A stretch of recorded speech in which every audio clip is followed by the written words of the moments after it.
She said she was ready to go. Oh, I thought she said she would flash when she's ready. We're good. Okay.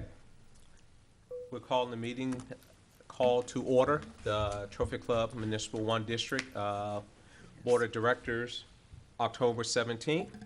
We have a we have a quorum. Jim Hayes is entering the building. We have President Carr via video conference. So we're calling the meeting to order at 6:32, and we have a quorum.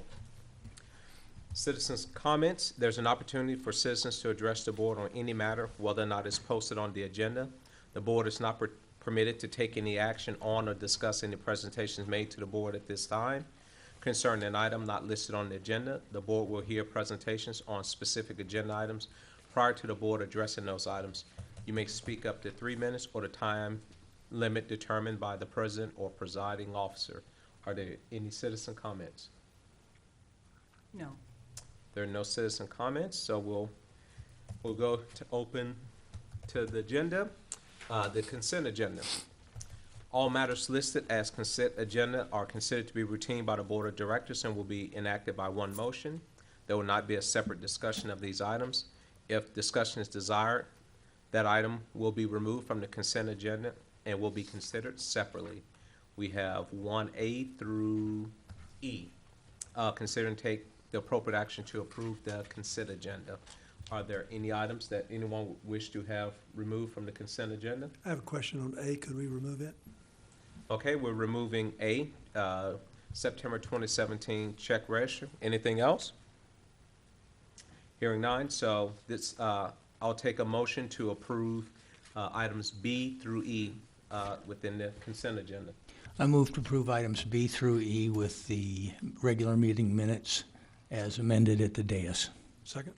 Okay, we have a motion by Director Rose and seconded by Director Thomas to approve items B through E with the meeting minutes that were submitted at the dais. Any discussion? Hearing none. All in favor, raise your right hand. Aye. Motion, I see, no one opposed. Motion passes unanimously. Let's go back to the September 17 check register. Just have a question. Renee, there were 3 checks on the register made out to a Liston law firm, and then later on there was another one for like $270-something made out. I'd like to know, have we cleared all invoices now coming from that firm? Yes. So there's no more expected? No, Okay. we've That's all I wanted to received ask. our money back from the PUC retainer. Okay. Then I'd move we pass the check register. Okay, we have a motion from Director Thomas to approve the September 2017 check register. Second. We have a second by Director Rose. Any questions or comments? Hearing none, all in favor of approving the September 2017 check register, raise your hand. Aye. Okay, all were for it, none opposed, motion passes. We'll go to item number 2, receive presentation on current electric rates and consideration for fiscal year 2018 from Bob Sharling with Traditional Energy. Tradition. It's a Energy. common. Okay. Thank you. You got my name right, which most people don't. It is Bob Shirey, and thank you for letting me be here. Before we get into discussing the electricity supply agreement, I think many of you don't know me or our organization. Some, I do believe some were on the board. I've been up here twice. We have been working with, I'll tell you a little bit about ourselves, but in history, we've been working with Trophy Club for about 7 years, back with Robert Scott. He came in, and I met with him, and at that time, you guys were with CAP, and they were looking into a 20-year agreement, which scared the heck out of Mr. Scott. And he interviewed me with some, at least I know one other entity, he didn't give me the name, and we did a presentation for him, and he liked what we had to offer in our services. And to give you a little background on who we are, we're the nation's largest and most experienced full-service independent energy procurement advisor and energy management advisor. We work with medium to large consumers of energy. They get to use at least $10,000 a month.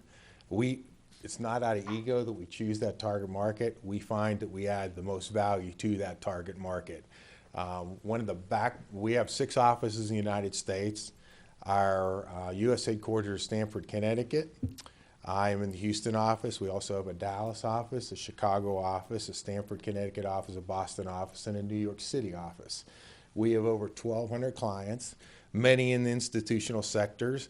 Crowley ISD is one of our clients, DeSoto ISD, many cities and municipal utility districts throughout the nation.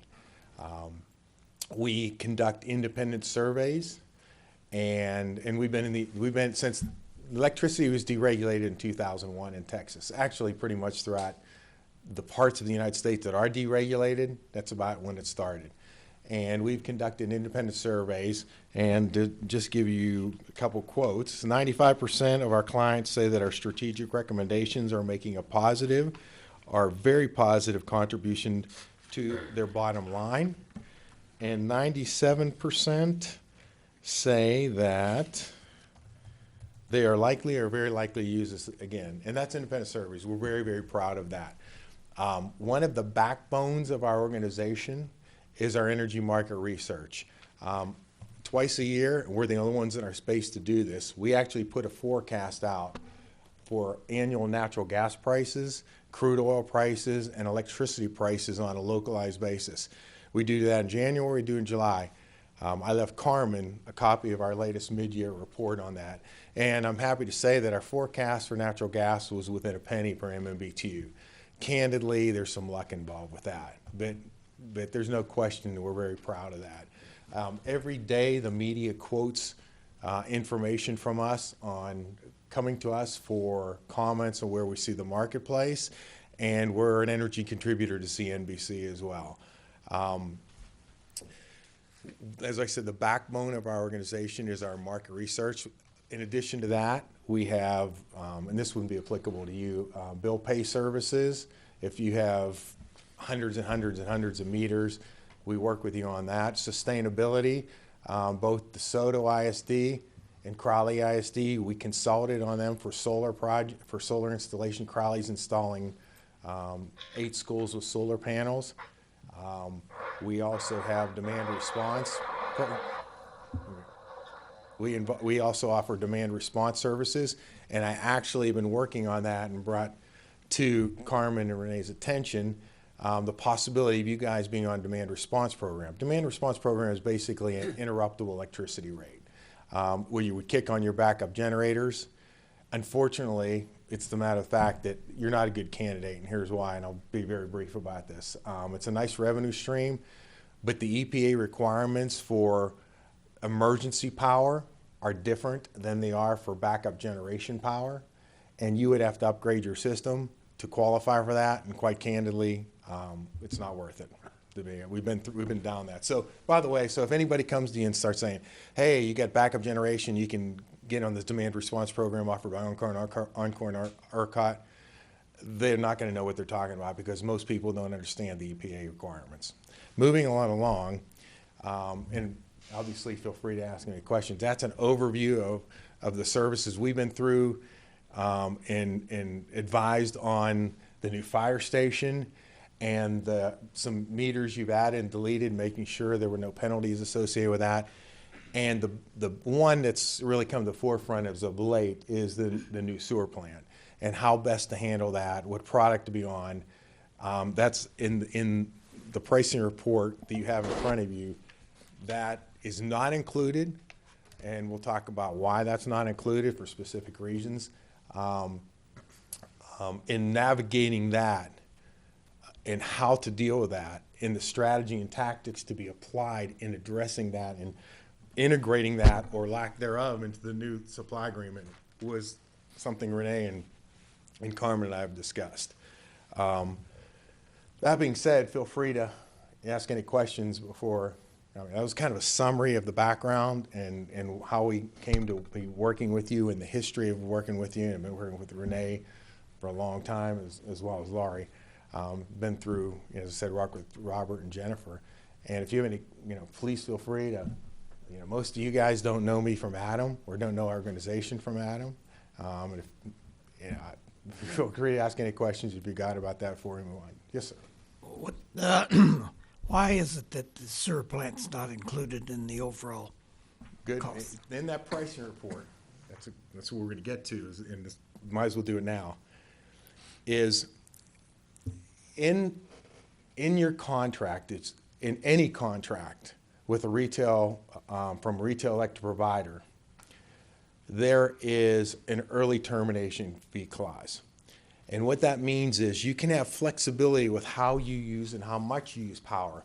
But when you turn off a meter, if it's a significant load, which your SER plan is, then that's going to cause a red flag. ERCOT's going to send to the retail electric provider, in your case this would be Hudson, but who knows what the new one will be.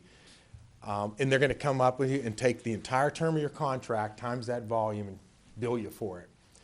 What we're going to do, and this is important strategy, what we're going to do with this one is we currently, and we did this from day one, we've put that on a completely separate contract. We went out, while this contract, the current with Hudson is, we put that on a completely separate contract because what we're going to do with that is what's called, in a technical term, a site substitution.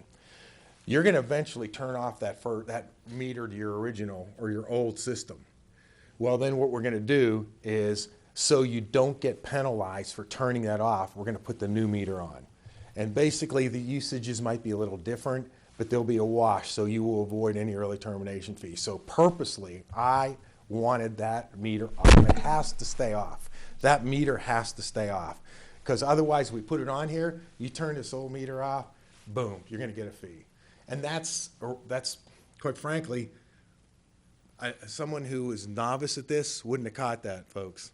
All of a sudden you would have got a fee. They would have been gone down the road and say sorry. But anyway, so that's the strategy.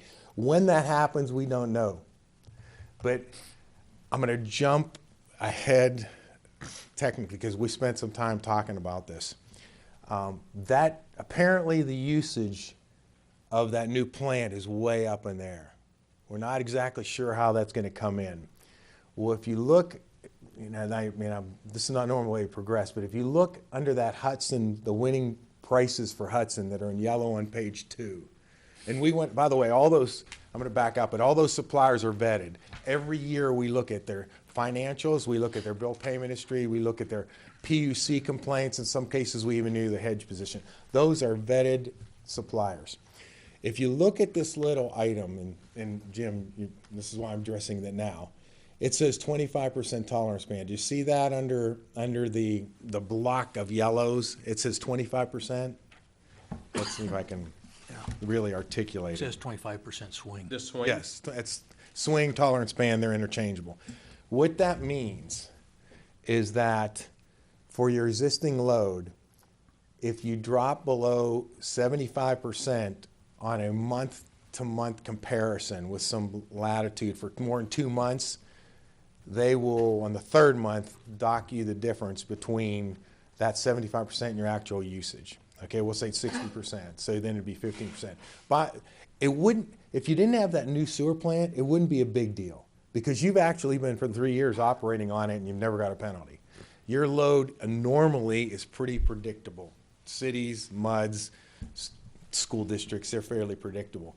But we don't know how that new load's going to come in during the term of this agreement.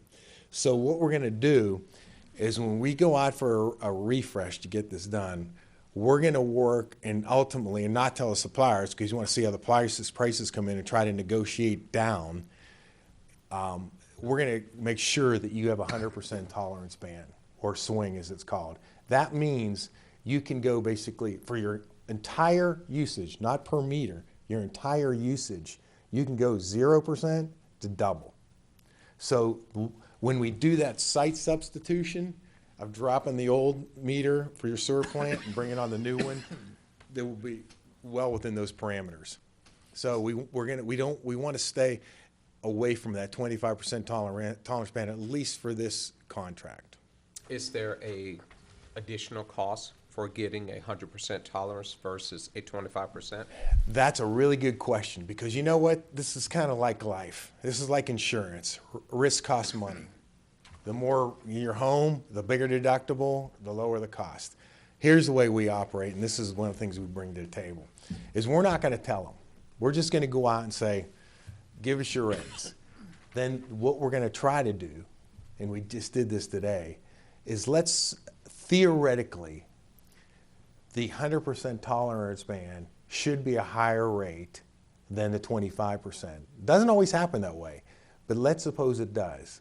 Then what we're going to do is, once we're ready to execute, you don't want to cry this wolf, right? You know, you don't want to play this card early, but then we're going to go back to the supplier who's got the 100% tolerance band at a little higher rate and say, hey, if you can match this rate, I'm not going to tell you who it is, but if you can match this rate, you get the deal. That's part of the process. That's what we bring to the table. So you ultimately get the best terms and conditions at the lower rate.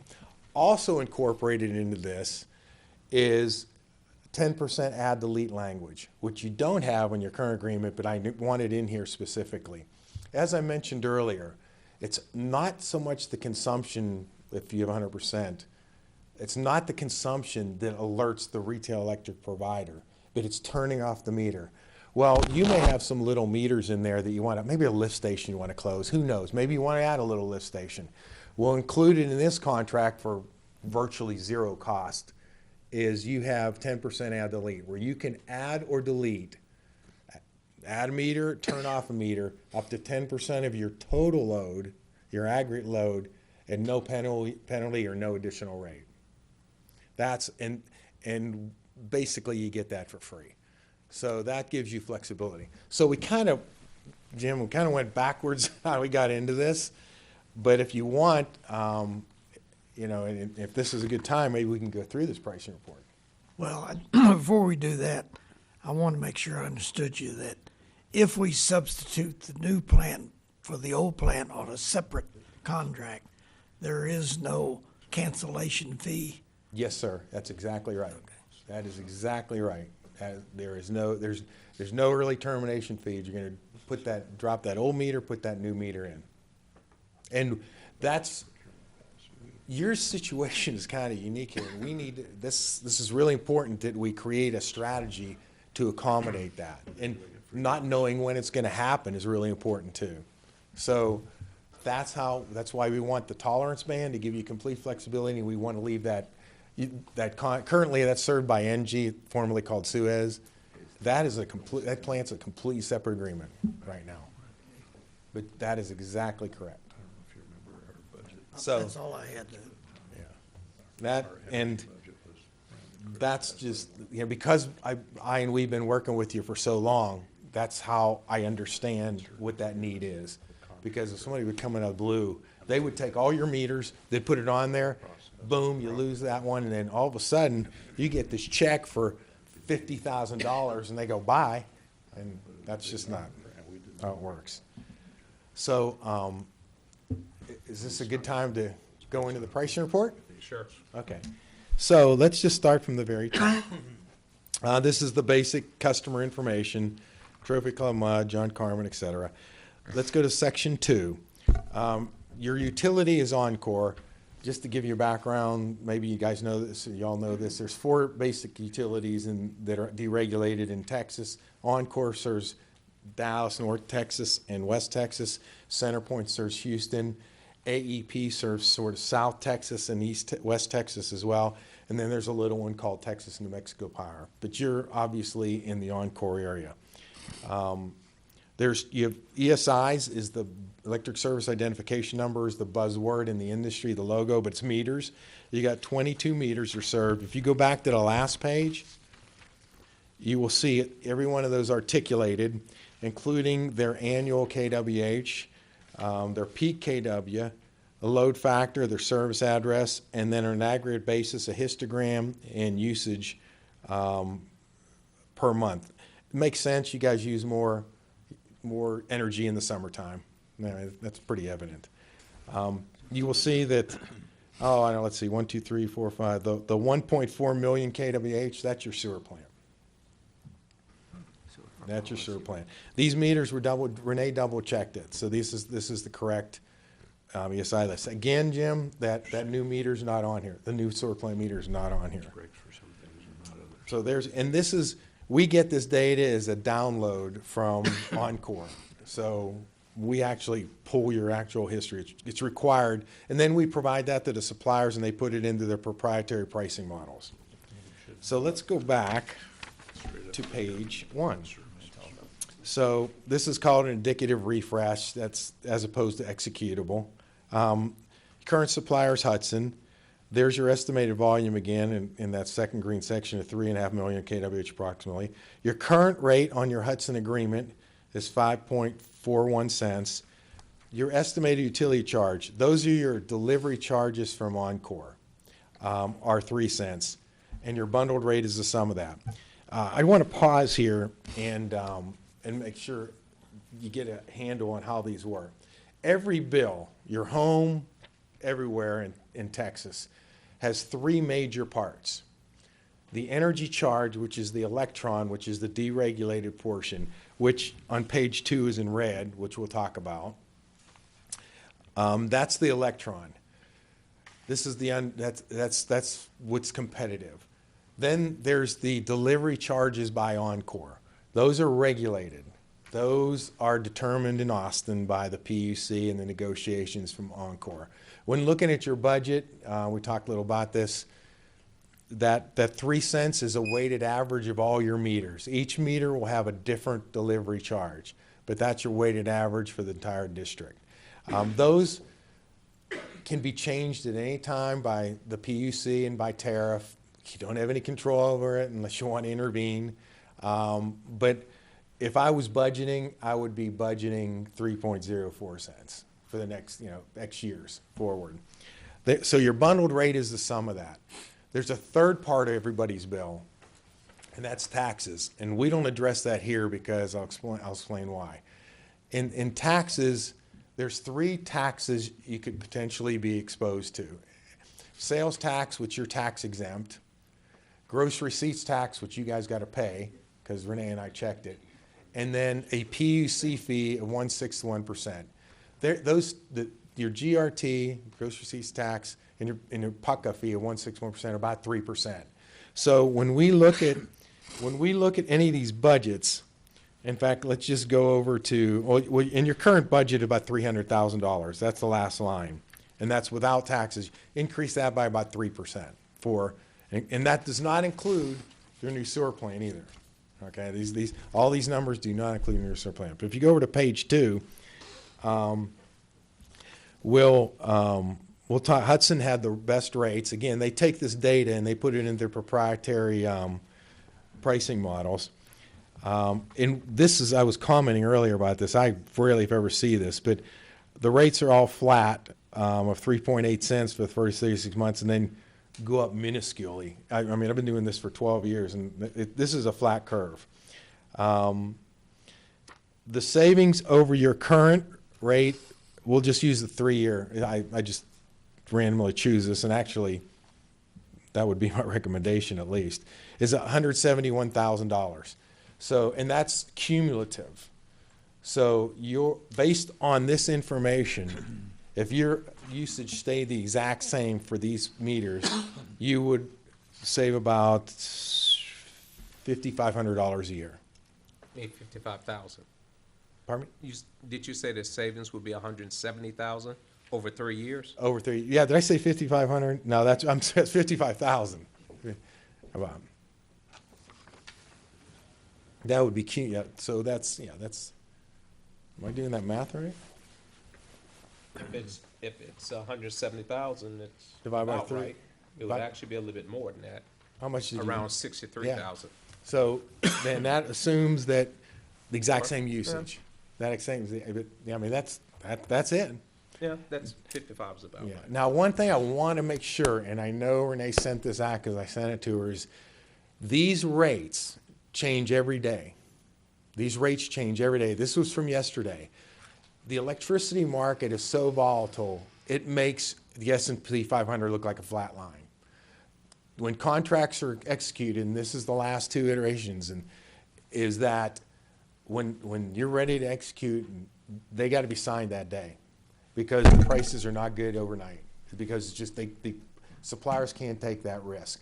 Well, so in the way this business works is that every supplier that sells any retail customer power, including you, goes out immediately in the wholesale market and hedges it. The hedge isn't a perfect hedge. It's a dirty hedge. As an ex-trader, I was an ex-trader of commodities for a long time, 25 years.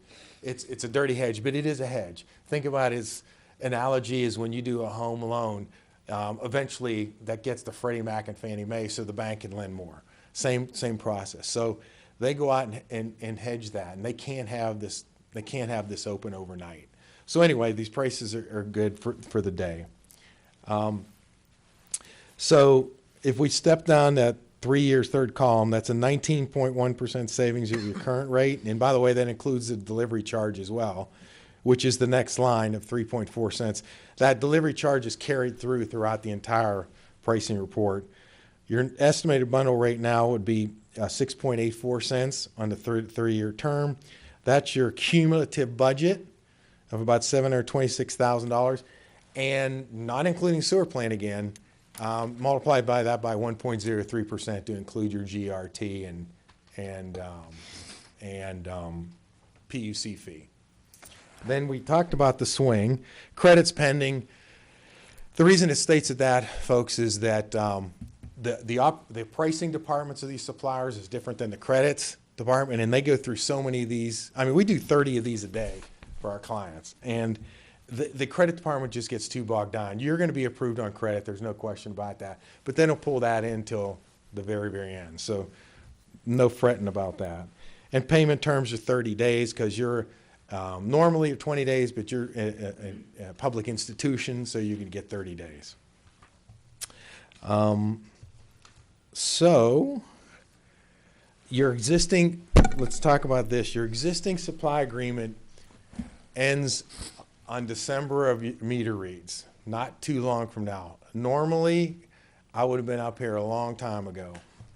Yeah, but didn't have a district manager. So this needs to be acted on pretty quickly. Yeah, because like I said, this agreement's the supply agreement's you're not gonna run out of power, but you're gonna go to a real-time rate. Oh. And that's gonna carry a lot of risk. Now, it may be cheaper, whatever, but the last thing, the risk profile of institutions is not to kind of carry that risk. So normally, in MUDs, cities, school districts, this has been done a while ago. It's no fault, it's just the nature of the beast. So this needs to be thought about. So this leads me, is there any questions on this? Because I want to talk about strategy. Yes, good. A couple questions. Locks on rates. I understand that this would lock the rate for the energy delivered if it was to have occurred today at 0.0383 on the 60-month term. That would not lock the estimated utility charges or the bundled rate. Would that be correct? That's a very good point. It locks the electron, the energy, the number in red. That's it. But the delivery charges from Encore are regulated by tariff, and they're subject to change. That being said, and I kind of commented, Bill, earlier, if you want to, we'll say you did a 3, 4, or 5-year term, I would take that delivery charge and maybe increase it 1% a year. I mean, it's not, they don't change that much. Let me ask you this question, only because I can do it with my current electric provider. Let me ask you this question only because I can do it with my current electric provider. I can take a long-term rate like this, and somewhere in the middle of it, if the rates go lower, I can buy it down. I can go in and change the contract at no additional cost and still buy a term out. Is that option available? No. I was afraid not. Thank you. And I can tell you this, you're paying for that. I was an energy trader, and that's an option. And that option costs money, and that's because when we go out here, we We price so many of these. Suppliers actually like to deal with us because we know our business. They know when they see something come from Tradition Energy, they, like, these guys that are at the top end, they're not even gonna get a second chance. So they sharpen the pencil and they come out with the most aggressive rates they can because they're gonna get left behind. But that's, I used to trade options, actually, natural gas options, and that's, you know, the options cost money. It's kind of like risk, an option and risk. I remember TXU used to offer that. You have a question, Kevin? Yeah. We currently have Hudson, is that correct? I'm sorry. Yes. He said, do we currently have Hudson? Yes, sir. Okay, so how long, from what I understand, we've been with Hudson for a long time, correct? How long have we been with Hudson? 3 years. At Okay, least 3 years. so- I have to look at the page. I mean, what I 7 yeah, years. what I hear is You haven't been with so them you 7 said years. you look at the rates all the time, but we've been with Hudson for 3 years, so is that saying that Hudson hadn't changed, or they've been the lowest, or what? He wants to know, has Hudson, Kevin, so we've been with Hudson 7 years, but he would like to know from you, has Hudson rates been the lowest the entire time? No. It's a horse race. We could do this tomorrow. I actually did this. We have a client, the largest independent printer in Houston, and they just renewed today. And in the period of a week, we saw 3 different suppliers lead over that term. It's almost like a horse race. You just not know how they're going to come out on any particular day. Hudson apparently knows your load, wants it, whatever reason. I've seen them. This is kind of interesting, and we don't really care because we vet them, but we've seen organizations become extremely aggressive on price just to build their book up, potentially to sell it. But if they've got the financials, we don't care. We don't care. We represent only clients. We do not represent suppliers. So we could do this tomorrow, Kevin, and we could do it tomorrow, and somebody else might come out the leader. So that's what I'm saying, is that we've had them for so long, but this is the first time I've seen, I mean, you saying you watch them and you come to us and we have to sign the papers that day to guarantee the rates because they change so quickly. But we've never deviated from Hudson. And, you know, I appreciate you trying to get the best business and the best rates, but we haven't seen anything in the past few years. So I'm wondering why all of a sudden now, you know, we're trying to get the best rates or review it. What's the timing of this? Is that kind of? Well, I guess my question is, why haven't we heard anything from, hey, you can get a better rate in the past? Because we have a contract, right? Well, you're under a contract, so the question becomes, you got to fulfill the contract from Hudson through December, okay? So, and this is one of the things we do, and actually I'd done this, is I saw some opportunity earlier about 6 months ago, and talked to Laurie and Renee, and they said, we really appreciate it, but we don't have a district. We don't have a district. Remember I talked about our research, but one of the things we're always doing is looking for opportunities for our clients to capture, where you guys didn't have the position filled, so we couldn't move on that. Now the position's filled, and we can move. And I don't know if I'm answering your question, because as I mentioned early on, this is pretty late in the cycle to look at the renewal of the agreement. Fortunately, we're seeing, and this kind of goes with where I'm about to talk, we're seeing some of the lowest rates we've seen in 12 years. I'm not per the day, but we're looking at month, 2, 3 month seasons. Okay. I want to make sure I answered your question, Kevin. Bob, I think what Kevin said, Well, as you said, we have a contract to Hudson till December, I think, correct? Yes, sir. Okay, so come December, you come to us with a lower rate, which right now, as you said, it is, you know, the market's really good, you can get a lower rate. So how long will that rate be good for? The rates on these pricing reports are good for the day. no, once signed, how long a contract are we signing? Looks like. How long? How many years? The old one's 3 years. See, I think that's where he's coming from, is Okay. we've had a 3-year contract, that's why we haven't seen you for 3 years. Yeah, you currently have a 3-year contract. Was that the I mean, Yeah, I think he's wondering why we haven't seen something last year or the year before. We have 3-year contracts, that's why. That 3-year contract is coming. well, there becomes an element of risk premium built in. In other words, we actually start looking at this about a year before. And I actually made contact about a year ago and to start in talking about this, and things were in such flux that it just didn't make sense. I mean, it's like I said, this is kind of late in the process, and normally, if we get some stability here, we'll be looking at this much earlier in the process. Looking again at the numbers, I see Constellation Energy comes across and it's on the first page, the first one, just slightly above Hudson, but Constellation has a 100% swing on it. Right. Okay, so can you use that as leverage back against Hudson? Is that, Actually, see, that's a big gap in price between Hudson and Constellation for like the 36-month term. It doesn't seem much to you, but in when you multiply it out, I understand it's a big number. In Yeah. this thing, it's a pretty, there's no way that Hudson, I'm gonna talk 16 to megawatt hour. This is 32. $39.30 a megawatt hour, 3.93 cents, and this is 3.83 cents. That's a big gap that there's no way Constellation met. What I'm hoping is that, and we'll have to see how this, here's Well, what I'm the hoping. the difference at the 60-month, because I'm looking at 60-month number. Oh, it's 60 months? Let me Yeah, take- because if the rates are flat,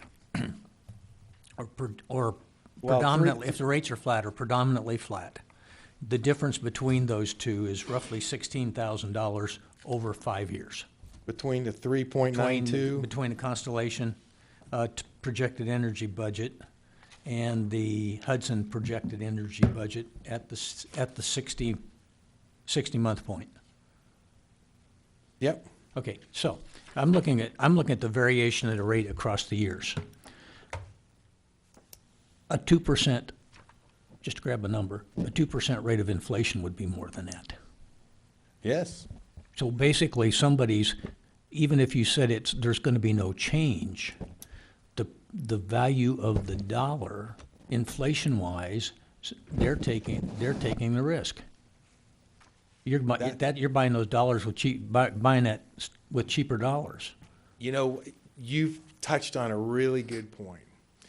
Generally speaking, the strategy is when the curve is very flat, the price curve, over the terms, you go out the longer term, and that's exactly why. Traditionally, we've only seen in the last year to two this really flat curve. I mean, in fact, this one is really, really flat. Yeah. And when that happens, our strategy to our clients is take the risk off the table. The premium you're paying is not much. What's the propensity for rates to go up from here at 12 years lows or down? Take the risk off the table and lock in. And quite candidly, we see this in the institutional market. The MUDs, the cities, the schools, they're the ones that are going out, quite frankly, 5+ years. And we can still do that site substitution on the new plant to the old plant. You can't get there, but, I mean, if somebody could guarantee me they were gonna sell me energy for this rate 30 years from now, I'd be all over it. Say what? I'm If sorry. somebody was to say you could guarantee me that you're gonna sell me energy at that rate 30 years from now, I'd be all over it. Yeah, unfortunately, the wholesale market doesn't trade that far out. Yeah. I can tell you what it does trade to is 2017. You can go 10 years. I don't know what the rate would be for this, but you can go, the wholesale market, which is the key to hedging, goes out about 10 years, Bill. Goes out about 10 years. That's why Crowley ISD, when we did this in 15, is locked up to 2025 with actually a floater for 3 months. So well, that's a perfect segue into this. This is the other doc. Quick Yes, question. go ahead, Tony. Just in the order of magnitude, if you can, if it was a 12-month contract, what would you expect that .0380 rate to be? If it was a 12-month contract, I'm wondering how much they're bumping it up because of the 5-year to hedge their cost. So if it was 12 months only, what would the rate, estimated rate be? that is the rate.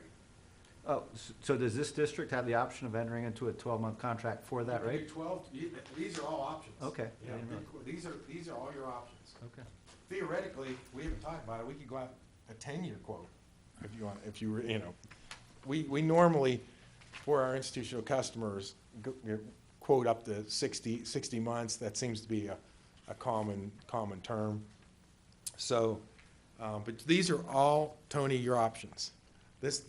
For the specific term, that would be the rate. And it's amazing that the rate is well, yesterday was flat too, exactly. So, And out of curiosity, a couple of the providers, their rates are actually lower on the back end of the terms. Why would that be? I can tell you, this is from an ex-natural gas trader, because I don't want to. I write a blog every day to clients that want to receive it, and I used to trade natural gas for 25 years, speculatively, I might add. And the reason those rates are low, natural gas prices set the marginal cost of electricity in this state, i.e., they set the price of electricity. Natural gas does. Occasionally coal does, but let's say about natural gas. The 2020 natural gas prices for those years are cheaper than 2018. Natural gas is priced in the futures market cheaper in 2019 and 2020 than it is 2018.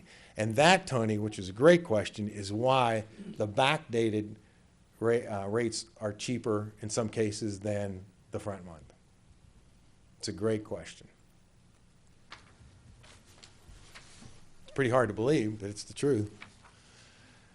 So can you talk to us about Okay, this? so, yes, sir.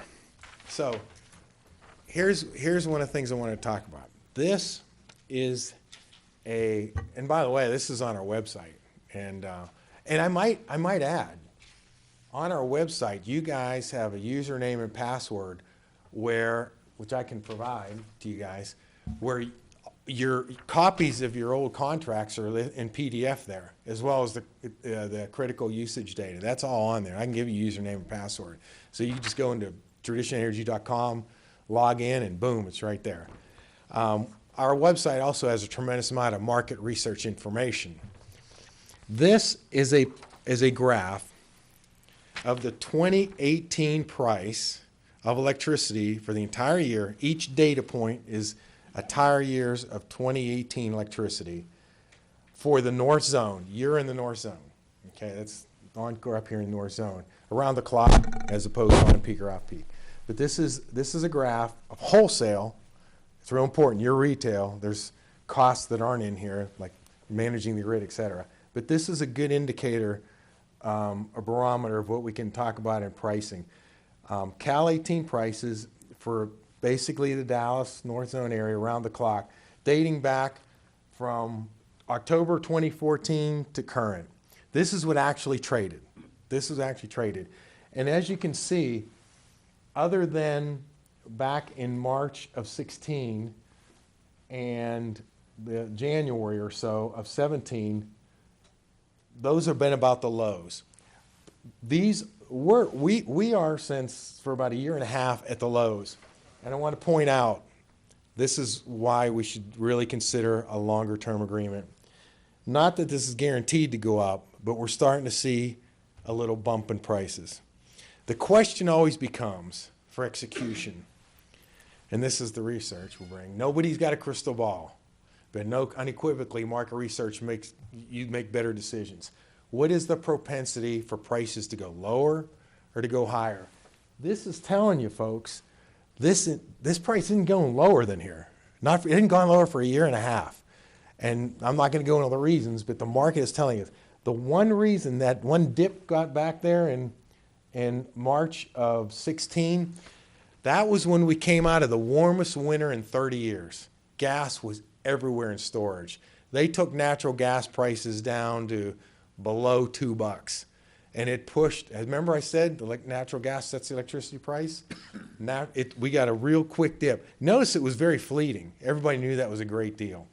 So the strategy becomes, when we have a very flat curve, like we were talking about, and we can see that prices just aren't falling, the strategy then becomes go longer term. And I'm talking 4 or 5 years, no less than 3, but I would recommend 4 or 5 years. And take that risk off the table and capture it. Now, again, your delivery charges could change a little, Yeah, but your commodity charge, the electrons, is not going to change. Yeah. So that's the research that you bring, and that helps develop a customized procurement strategy based on your risk, your load, your sewer plant, and what's the best strategy and tactics for implementing a next supply agreement. Question. We talk about this today. We have a contract that goes through the end of the year. If we say go forth tonight, what numbers are we locking in? Are we saying we're going to have to wait till the end of the year to do this, or how does this No, work? this is what, this is one of the things, remember I told you I would be up here a little, and I don't mean to beat that drum, folks, but, this, like I said, we're proactive in bringing this to you. It's a forward traded contract. It's not like buying this pen, say I need pens, go buy pens. This is a forward traded contract where you can lock in now. You lock in now for the start date in December. And that's when your 3-year, 4-year, 5-year term would begin. So, looking at this, if that is true, then if I go with a 5-year term, and these rates go down to, say, go down significantly or go down some point. You're locked. Can I, You're okay, locked. I'm locked. Yeah, you're But locked. can I do the same thing and say, okay, I want to do this now? No. And tie those rates in that would start 5 years out hence? This is that's good. Now, what you can do, there is a product, and there's a timing of it. If you did 5 years, you couldn't do it probably in the first 2, but there's a product called a blend and extend. Let's say you do a 5, it kind of ties in with, it's not a free option, but let's say you're 3 or 4 years into this agreement, and for whatever reason, electricity becomes free.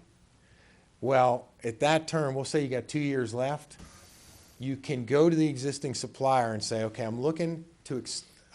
prices are really cheap in the forwards, futures. I want to go out another 3 years, take that lower price, blend it with the 2 years.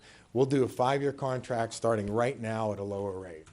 So that is an option. So, That is- okay, so you can do somewhat what I mentioned earlier, but you can do that blend and Yes, you can- extend. Yes, but you Okay. can't, It has to be and I cost apologize. effective. If that's what you were alluding to earlier, I apologize. But I was thinking like, hey, we're No. just going to terminate the contract now. Mine would be terminate, but what you're saying basically accomplishes a mix.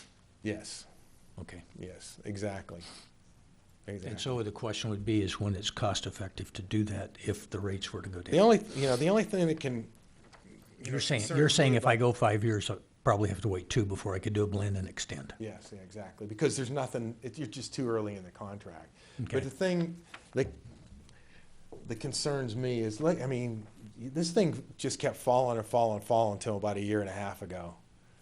And unless they extend those tax credits forever, and I mean, this is telling me that this is reaching a bottom. Okay, our current rate is 0.0541, right? Yes, I think sir. that- And so we're talking about staying with Hudson, where the proposal would be to stay to Hudson and drop to 0.03. I'm looking at, if I do the 5-year, 0383. I'm going 0.383, but I pay 0.383 for each of the years that I Yes, do it yeah, through the that's- 5. So I pay a premium Yeah, to run the distance. yes, that's correct. That's exactly correct. That's the inflation that I talked about earlier. That's Right. part of that premium. That's exactly right. And I like the way you posed it. I mean, you said, okay, one of the things we see folks, and you tell me this, is our institutional clients really like the budget certainty. They like being able to know when there's attractive time. I mean, I trade currencies, I trade commodities, and I've never bought the low. I've never bought the low. But you're trying to get in that bottom band at 10, 15 so percent. And when you look at the price difference between, as Bill said, between, we'll say the Hudson of 1.2 million and one, I mean, it's $16,000 over 5 years. Take that divided by, $3,000 a year, yeah, and take that divided by 12.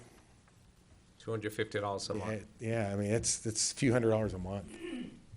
And you know, it's something to ponder. Are there other questions related to this presentation? I'm doing some math. I have just an observation. Maybe we can wrap it up. Yeah, I think we've spent an hour on this. Did Yeah, I bore you all today? Mr. Shearing, it was a pleasure to meet you today. I just want to point out that during our budgetary process this year, we had proposed as a staff a significant increase in the energy budget for next year. You know, based on year-to-date expenditures, that was questioned by our board, like, are you kidding me? Or we're budgeting twice as much for energy next year as we had last year. But the truth of it is that in any community, sewer provision is actually one of the biggest energy consumers of any community we're in. We feed air to bugs. That's what we do. It's a part of our process, and the provision of that air to help treat the water and make it suitable for reintroduction to the environment is expensive on an energy basis. We're in the middle of a contract to upgrade our wastewater plant to a new technology, which has a relative uncertainty about how much power it's going to consume in the future. We have a design parameter that says here's your maximum that you're going to use. And we've been hesitant to lock this contract in or to recommend it to the board to lock it in because of that. We're in the midst of finalizing that installation. We have a temporary power meter in at the wastewater plant that is providing power to these new membrane treatment technologies. And the amount of power that's being consumed is quite high. It's also not on the old contract, right? So this is it's like a temporary contract for the use of this temporary meter that's supposed to run during the construction phase. The latest update we have is that project will be completed in February. I'm not going to hold my breath about that, but February is the date that it's slated for completion. That's our latest schedule anyway. And at that point in time, then we would have some data about how much power that new process, the to-be process, is going to consume. So we have been hesitant to lock in these historically low power rates. I guess that's what I'm hearing you say. These are historically low. We're probably not going to see this again. 12-year lows. And the question becomes, what do we lock in? I mean, because we're not sure that the amount of power we're consuming today is the steady state going forward and not a result of poor installation, for example. So if our contractor messed something up and it's consuming a lot more power than we intended it to, that's a possibility. So the staff is aware. We've budgeted extra money next year for the assumption that process will take more power than the old process did. The truth is that the amount of power that goes into a wastewater plant is really tied to the oxygen transfer rate. We're feeding those bugs oxygen. That's what we're doing. That's not actually going to change. The new treatment process is more efficient. It'll produce a higher water quality for what we reintroduce into the environment and help us meet with our discharge permit requirements. That said, it's not clear to me that it's going to use as much power as it's using now. And that may well be a problem with our contractor. So we're waiting to see that, and we've hesitated to pull the trigger on locking in these long-term rates. But we're kind of down to that crunch point, right, where we got to make a decision and recommend to the board that we enter into a contract. Given that we're at these very low historical power costs, it seems logical to lock in a long-term rate. That makes sense to me. I just don't want to lock in one that, turns out we didn't need that much. Can I make a comment? I have a comment, but if we end up with 100% swing, then it shouldn't matter. Yeah, that's exactly. You're gonna do. But that price is going to come at a premium to if we had a 25% swing, right? But I mean, think according to what he said, he was going to take the price we have at the 25% swing, go to 100% one, and then match that price. Right, I mean, we'll go out and price that in the Yeah. That's a strategy. And to tie, Mr. Wilson, tying with what you're saying, when we do those site substitutions, let's say the new plant uses 25% more than your current plant. And we do the site substitution, that's gonna get lost in the mix. That's why we have the new plant off it. Because when you turn that meter off, you're gonna actually be required to put that new meter on, or you're gonna get a penalty. So you do a 5-year contract, that plant's not ready for a year, boom, just do that. Okay, another number that I was playing with was, okay, so I do a 5-year contract, and the difference is that 3 out there on the far right corner, 0383, the difference between that and 0 over 5 years, by my calculations, is about $5,300 that we would have for additional cost across 5 years. The difference between what and what? Yeah. Well, what I did is I looked at the projected energy budget at the total cost at the 3-year point, added in the total cost at the 2-year point, put those two together to see what it would cost at the .0380 rate, and I'm about $5,000, roughly $5,300 short. So my additional cost, at this point, if I say, I want you to take the risk, the supplier to take the risk, my additional cost is $5,000. And to me, that's not much, to have the supplier take the risk. That's spread over 5 years, Bill. Yeah, Spread over 5 years. $1,700 a month. Well, 5,000 over 5 years would Well, be you said, 17. well, over 3 years, because the rate's the same the first 2 year at Ye- 0380. So it's really over 3 years. So it's about $1,700 a month. Yeah. I mean, a year. Yeah. Are there any other questions related to this topic? Do we need an action tonight, or where are we at? Well, Can I that's make- gonna be can I- my question to Yeah, him okay. is, what do you need from us tonight? Here's what we need to do, this is the way it works, is the board needs to pass a resolution allowing Mr. Carmen here to execute an electricity supply agreement for the term y'all recommend. And this is a little bit subjected with very close to the prices on this report. In other words, if there's a material change, you don't want to lock in. Greg, I got a quick question. Okay, for, go on, Kev. Tony, this is on the agenda as received presentation, there's no action. Yeah. We're done. Listed. Yeah, that's correct. That was the same point I was gonna make, which is the way we've prepared the agenda, it's really more of receiving the presentation, so I would recommend that the board Yeah, we can't take, next month, we draft it as an action item, and we can adopt that resolution, giving Carmen the authority. Yeah. Okay, is there anything else? Can I say something real quick? It won't be very long, I promise. So I do want to relay the importance of the swing, though. So we did talk about this in the meeting earlier.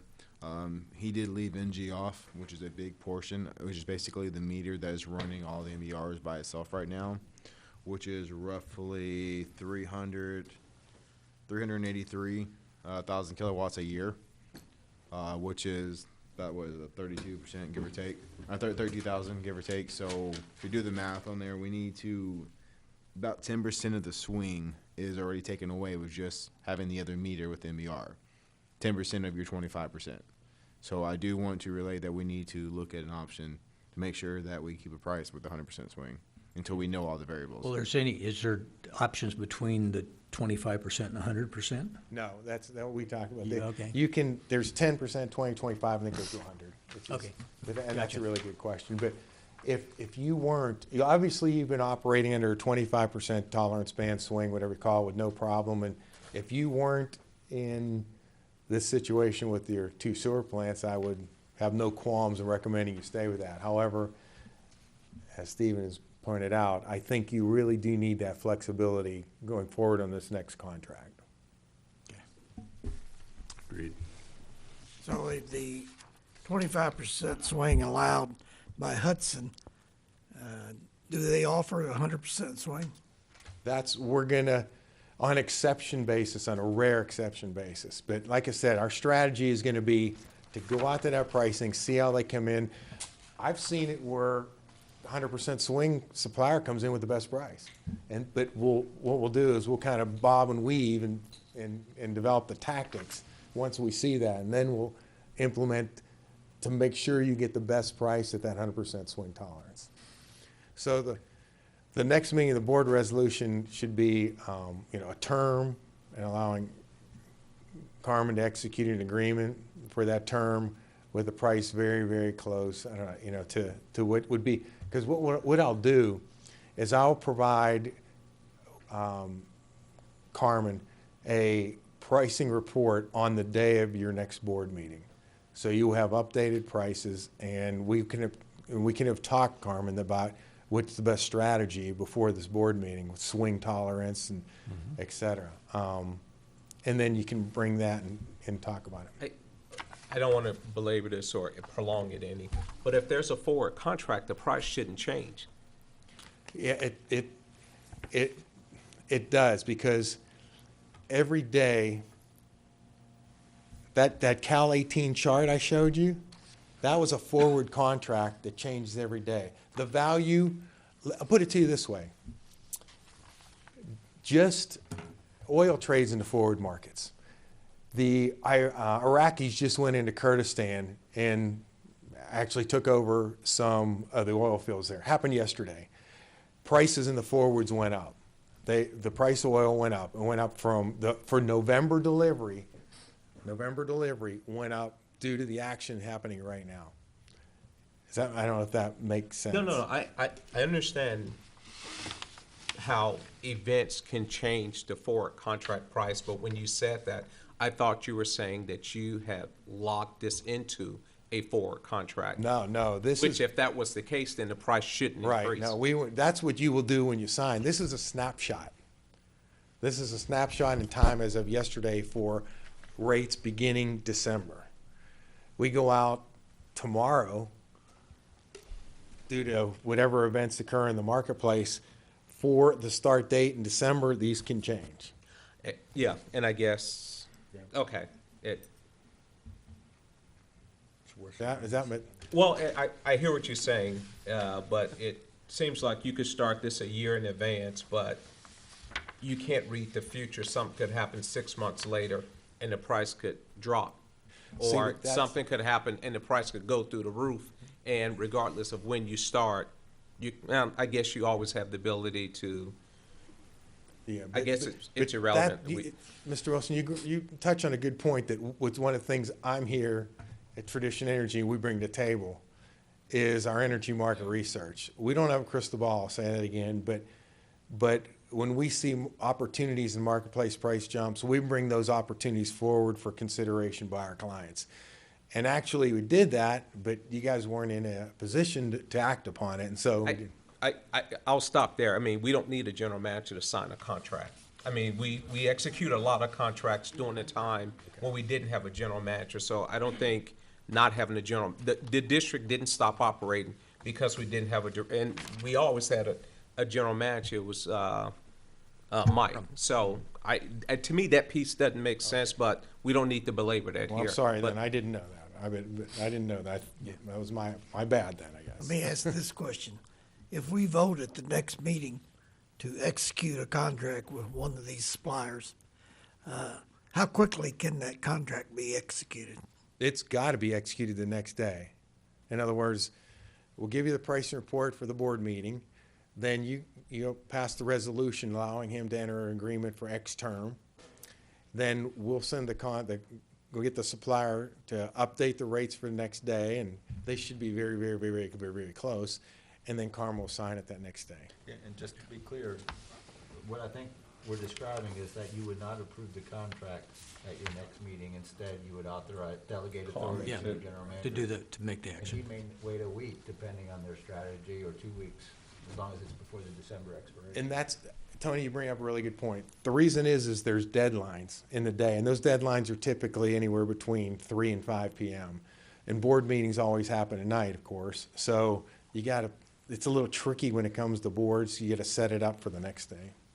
And the other part of the equation is, I think, as we look forward, is you mentioned that it may not be Hudson that would be the low one for the day when we go forward, so we need to leave options in there when we get to it, but that's another discussion. Right. Yeah. Well, and that ties in. That's why I'll get that pricing report to him, and by noon or so, it can be distributed before your meeting. You guys will have plenty of time to look at it and discuss it and go from there. Okay. Thank you. Sorry it took so long. No worries. We appreciate your coming. Thank you very much for your time. I appreciate it. Thank you for coming, appreciate your time. Okay, we'll go to the next item. Before we go to the next item, I want to acknowledge, today is Jim Hayes' birthday. Happy birthday, Director Hayes. Hey. And Saturday was Director Wilson's birthday. Happy birthday. Thank you. Okay, let's go to item number 3. Consider and take appropriate action regarding adoption of Order 2017-1017A, approving professional engineering, surveying, and consulting services related to the 2017-2018 capital improvement projects. Staff, please begin. This is the TNP projects. Am I right on that? I don't have the attachments. This is the projects that we do in conjunction with the town. You guys seen the 5-year capital plan before that we brought to you. And these are all the projects that were approved in the budget that the town is starting. So basically what we're looking for is approval for these numbers so we can start getting some engineering done and get these projects out to bid so we're not holding anything up with the town. And we're primarily talking about the 2018, which is the $649,000, correct? So the top 6 projects from Indian Creek to Portland Drive? We're talking Indian Creek to Portland, yes. I don't. Yes. I had some confusion. The CIP talks about Indian Creek 548 to Harmony Park. The TNP proposal says from Meadowbrook to Green Hill Trail. Is that the same? It will only be to Green Hill Trail. So it doesn't go to Harmony Park? No, because we already have C900 from Green Hill Trail to Harmony Park. Okay, so then the CIP is inaccurate there. Okay, on Phoenix Drive, one said, the CIP says Pebble Beach to cul-de-sac, and I believe we discussed this at a prior meeting, but the engineering says Phoenix Drive from Pebble Beach to Indian Creek Drive. And I think that was a discussion where we said that we'd prefer to turn the corner and go back up. And that's what that cost is. Okay, because there's a difference of $59,000 on that. One I found, Portland Drive, which was our own project, is in there, but it's in the budget and it's in the CIP, but it's not in Tignall Perkins. It is not. That is one that we are doing on our own. Okay. And is not So we're in not, conjunction with road repairs. okay, That is just a problem spot that we need to take care of. Okay, and the address last, ourselves. the last one is Trophy Club Drive southbound Durango to Bobcat is in the CIP, it's not in TNP, and it's not in the budget. That is in the town's budget. The town is making that repair, but we have newer piping there. It's all C900, so we won't be doing any water replacements there. Okay, great. Thank you. You answered my questions. Is Carnoustie, I thought I understood you say at last meeting that the pipes on Carnoustie were in pretty good condition, and you didn't feel the necessity to go in there and replace them, is that right? On Carnoustie Drive, Yeah, we will probably be doing upgrades on Carnoustie in the near future, okay. even This if they're shows not doing road 2019. repairs. Yeah, Portland has jumped up just because we've had some more breaks on that street, and it just kind of been pushed forward a little further than Carnoustie. but we're gonna do the engineering for that separate from, with TNP on this because it's with the town. We don't, or Yes, do we not have we don't even engineering? have, we're not even doing anything on Carnoustie this year. I was Portland, talking we will do, Portland. Portland will do in-house. In-house, okay. Correct. Director Thomas? Mike, the $579,000, how much of that is in our budget? All of it. So we have think planned it's- already for it? The 649, we budgeted all of that this year. Yeah, well, all right, 652 if you had these up. Okay, thank you.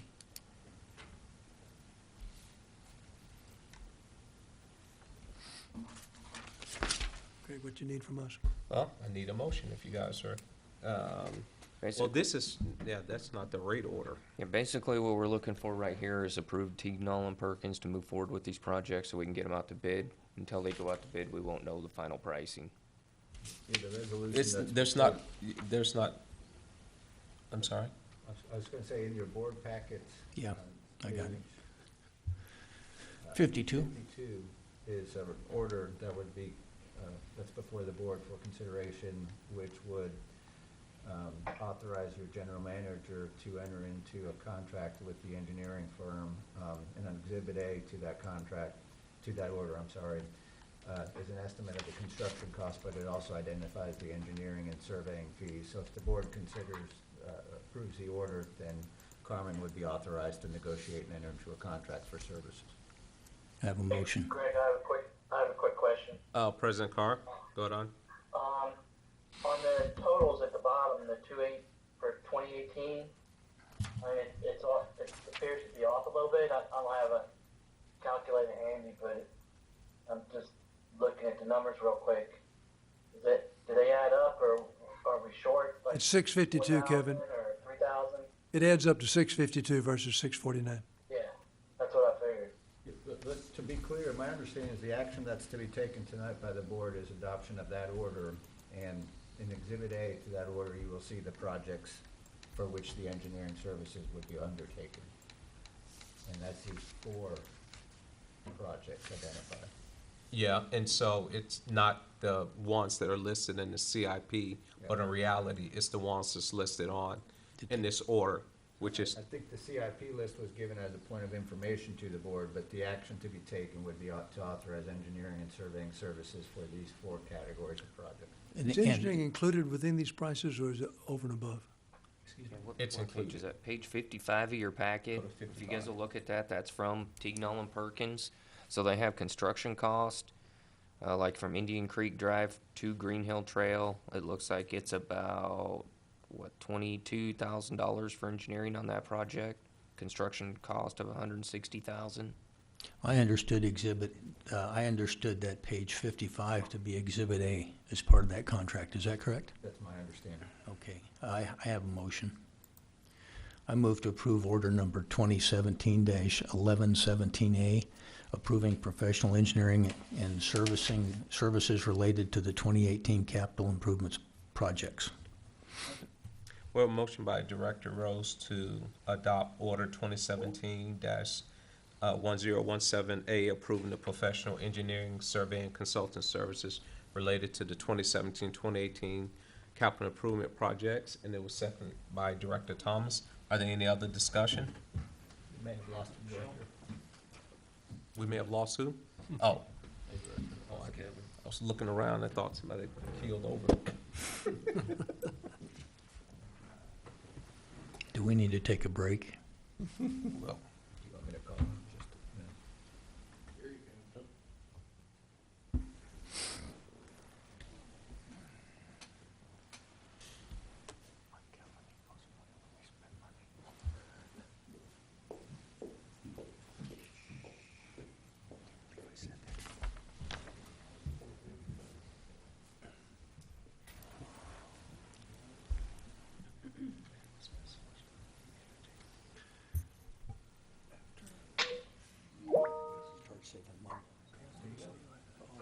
Thank you.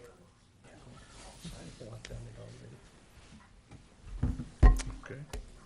Okay, Director Carr, did you hear the motion and accepted by Director Thomas? I heard the motion. My only deal was to correct the numbers because, you know, it's really, we're approving the engineering to go forward, but I'd like these numbers to be corrected. I mean, even 2021, it's 26, 266, 495, Hey, and then the sheet is 300,000.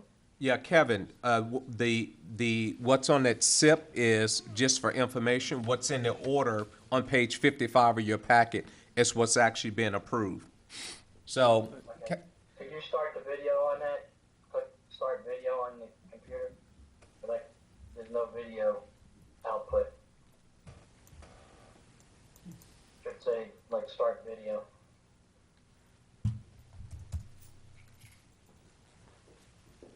Working now? you good now? I'll have a picture. Well, hold on, it might be coming through. No, I'll have a picture. Can you see me? Yeah, we can see you. Yeah, you have the video off there, I think.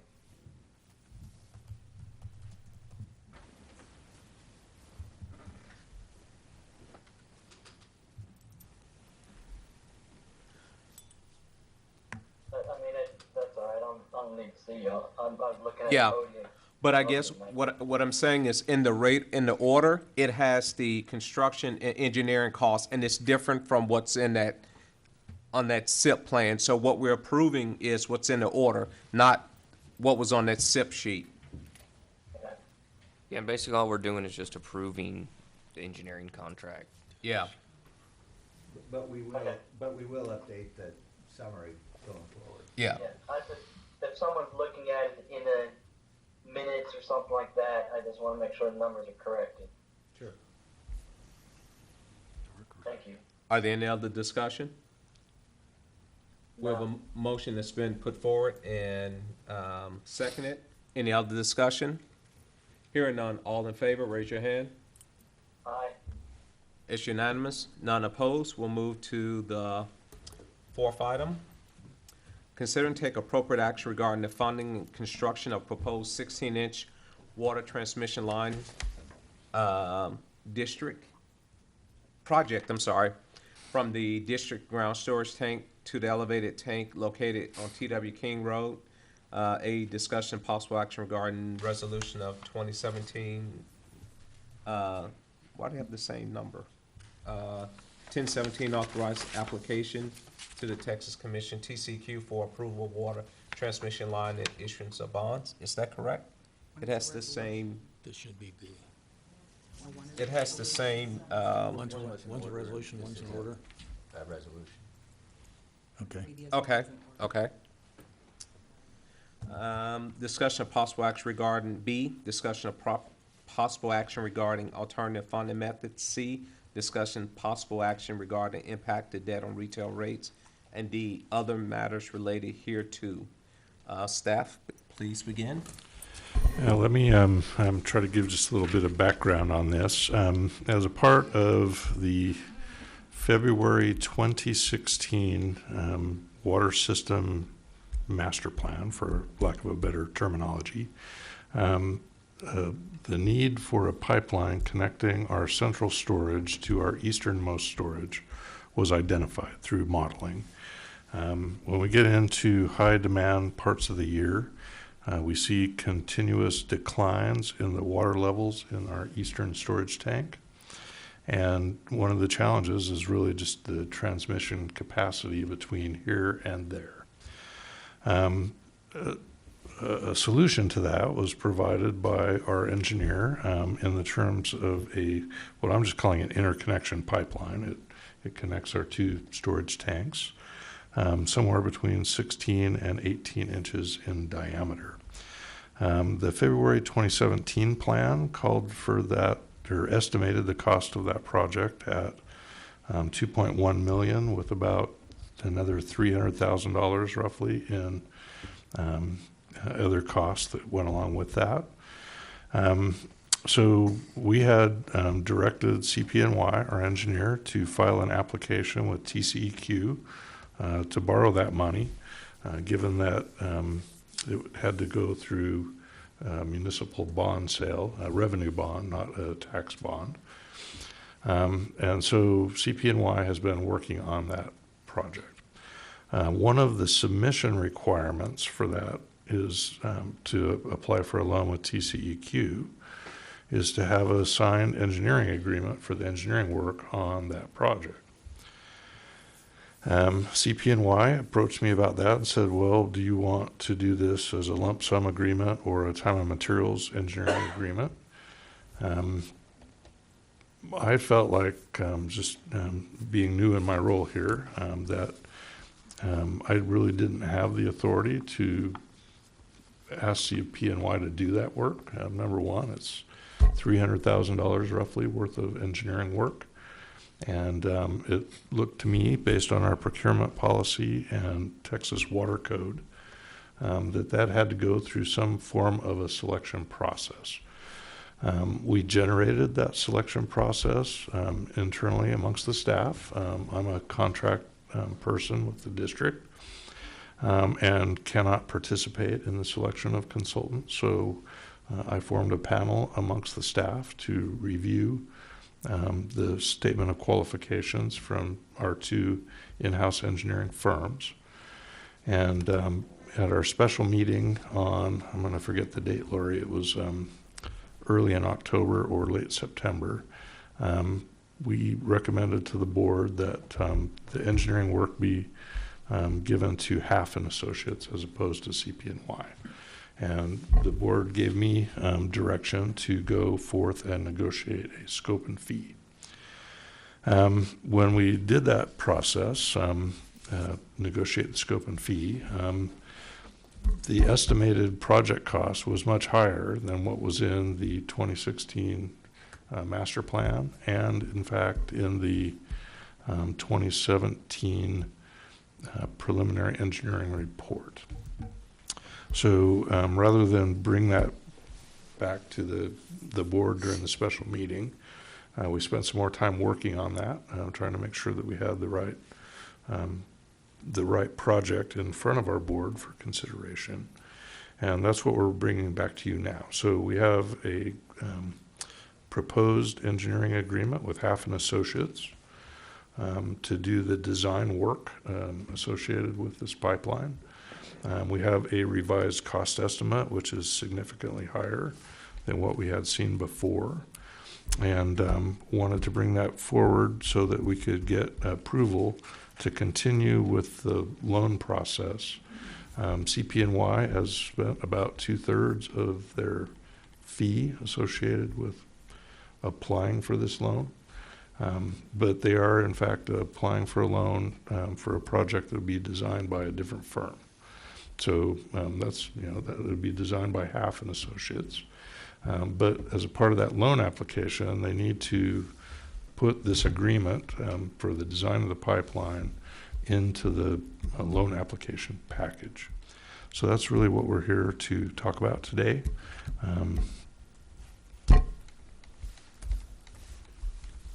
We'll leave it at that. So the new price for this, it went from 2.4 to, 5364. I'm continuing to scroll down. Go to page 94. It's Wow. 5364. 5.364.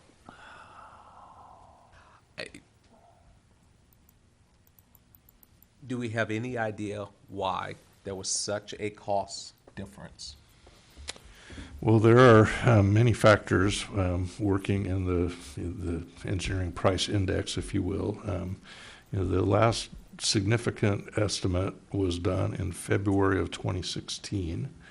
It's not clear to me that the price estimate was updated in January of 2017 when the preliminary cost estimate was put together by CPNY for the tax bond referendum that was, I think, conducted in May of 2017, so May of this year. When I look at the cost estimate in the February 2016 water system master plan versus the 2017 bond referendum preliminary engineering report, they look identical to me. It looked like there was no update in the number between those two periods of time. Subsequent to that, we've seen that we are in a market that's pretty hot engineering-wise. There's no shortage of work going around to engineering firms and contracting firms. We've seen a significant bump in prices associated with Hurricane Harvey as a result of some reconstruction efforts going on there. And in fact, we're dealing with a cost estimate before the design work has even been completed. So as a part of the borrowing process, we have to put forth what's effectively a conservative estimate and get authorization from the board to seek funding up to a number, not knowing exactly where that number is going to come in. It was my understanding that we were going to get a revised cost estimate today. I don't know if that came in or not from Brian at Half Engineering, but the last number I saw had it under $4 million, and that number still had $750,000 worth of contingency in it. So, the two numbers are coming back together. I guess that's the way I would say it. But to apply for the loan, we need to have a kind of a high-end number. No engineering firm ever wants to be the low bidder on a job in terms of their estimate. That's a common refrain. So what we're interested in is getting a revised authorization to move forward with financing on a not-to-exceed number that's much bigger than the previous one that we had, noting that we still have not designed or determined the actual cost of this project. So it's been my experience that on linear jobs, and I would call this a linear job, that engineering costs for both design and construction phase management run between 8 and 11% of the overall cost of the project. The numbers in the contract with Half and Associates is in that ballpark, so I think it's pretty well refined to that number. We still do not know exactly what the full cost estimate for this project will be. As you go through the design process, typically my experience has been that you start with a 20% contingency factor, and then as you get on to, say, 90% design, that contingency should be down in the 5% range because you have a much more clear picture of what it's going to cost you to build that project. So during the design phase, that number should be going down.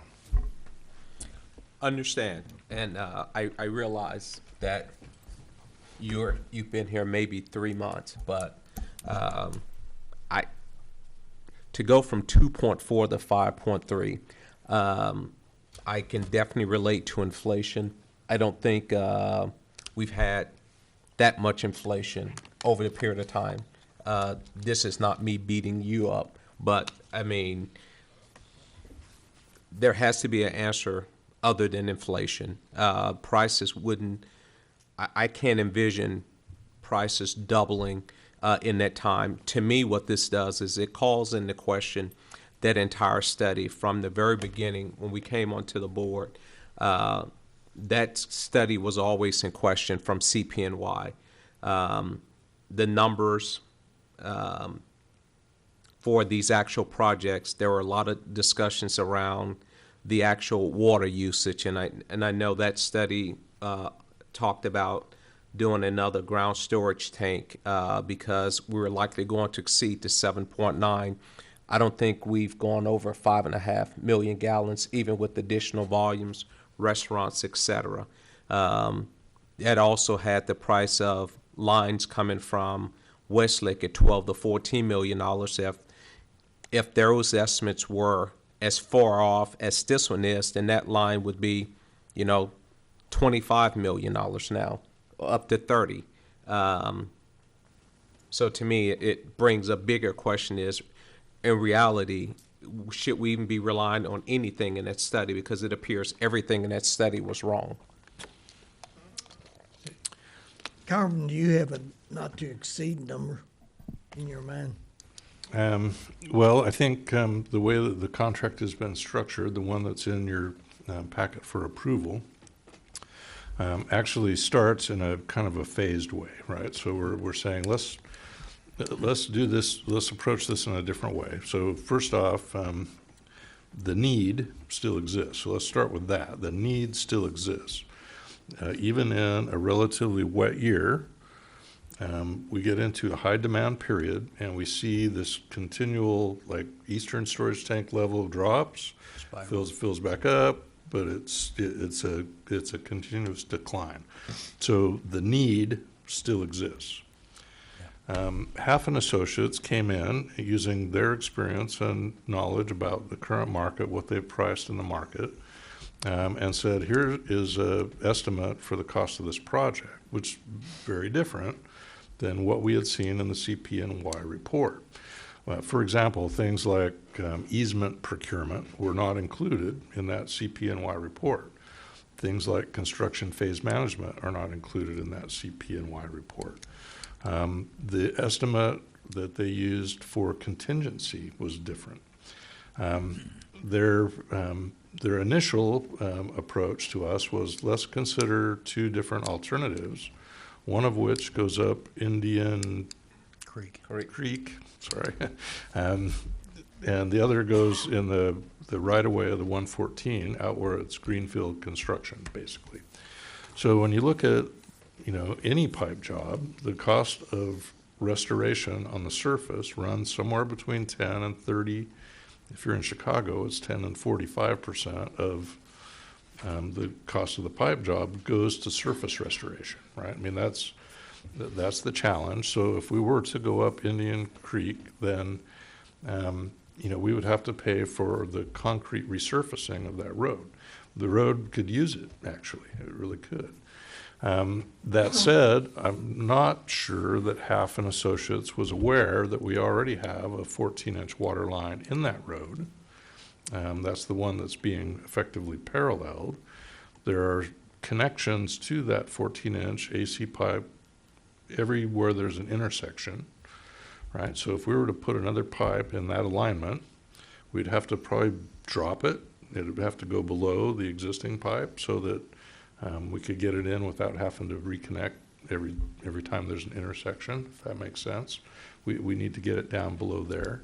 And that's a part of their preliminary consideration that they've talked about. But it has a milestone to it. I said, let's bring it back and see if the board has the stomach to pay that much money for this interconnection, because it's the solution that was identified in the original study. But as you go through the design process, you would expect the cost estimate to get better refined as you go along. Yeah. If I could, having read the packet real closely, I think, my understanding is, and also looking back at the hydraulic study from CPNY, is that their plan was a replacement of the line going down Indian Creek rather than running a parallel line. And that's the understanding I had from the packet. I looked closely at the numbers, and I did send Carmen a possible alternate route if we went north. North meaning down Indian Creek, which would not go back over to 114. We'd need to get an easement across the backside of a couple of properties over there by Hampton Inn, but then we'd be able to get into easements that we already have. and that would knock off about 800-foot of line. 805 was the number I came up with from Google. But anyway, without getting into the numbers, by doing something like that, what I found is that these two prices, the prices of going down Indian Creek and the price of going out 114, because of the difference in distance, the 9,500 feet versus 12,8, I think, something like that. The difference in those distances brings the cost relatively close back together again between the two projects. And in discussions with Carmen, one of the things that come up, and because I was a proponent, I've always thought going down the highway. The difficulty with going down the highway or the risk exposure is that there's a possibility TxDOT would come back at a later date and say, oh, by the way, we've decided to expand our highway. You're going to have to take your line and go someplace else with it. So there is a future risk to putting the line out there along the highway. And so and part of this is I understand this proposal. We go back and half will relook both options and come back at the 10% phase and say, here are good numbers or better numbers for these two options. And so just based on the possibility, the future risk, and if the prices are that close, then the negative factor to going back down Indian Creek is tearing up somebody's yard. A positive factor would be I'm paving a street for the town, or part of it anyway.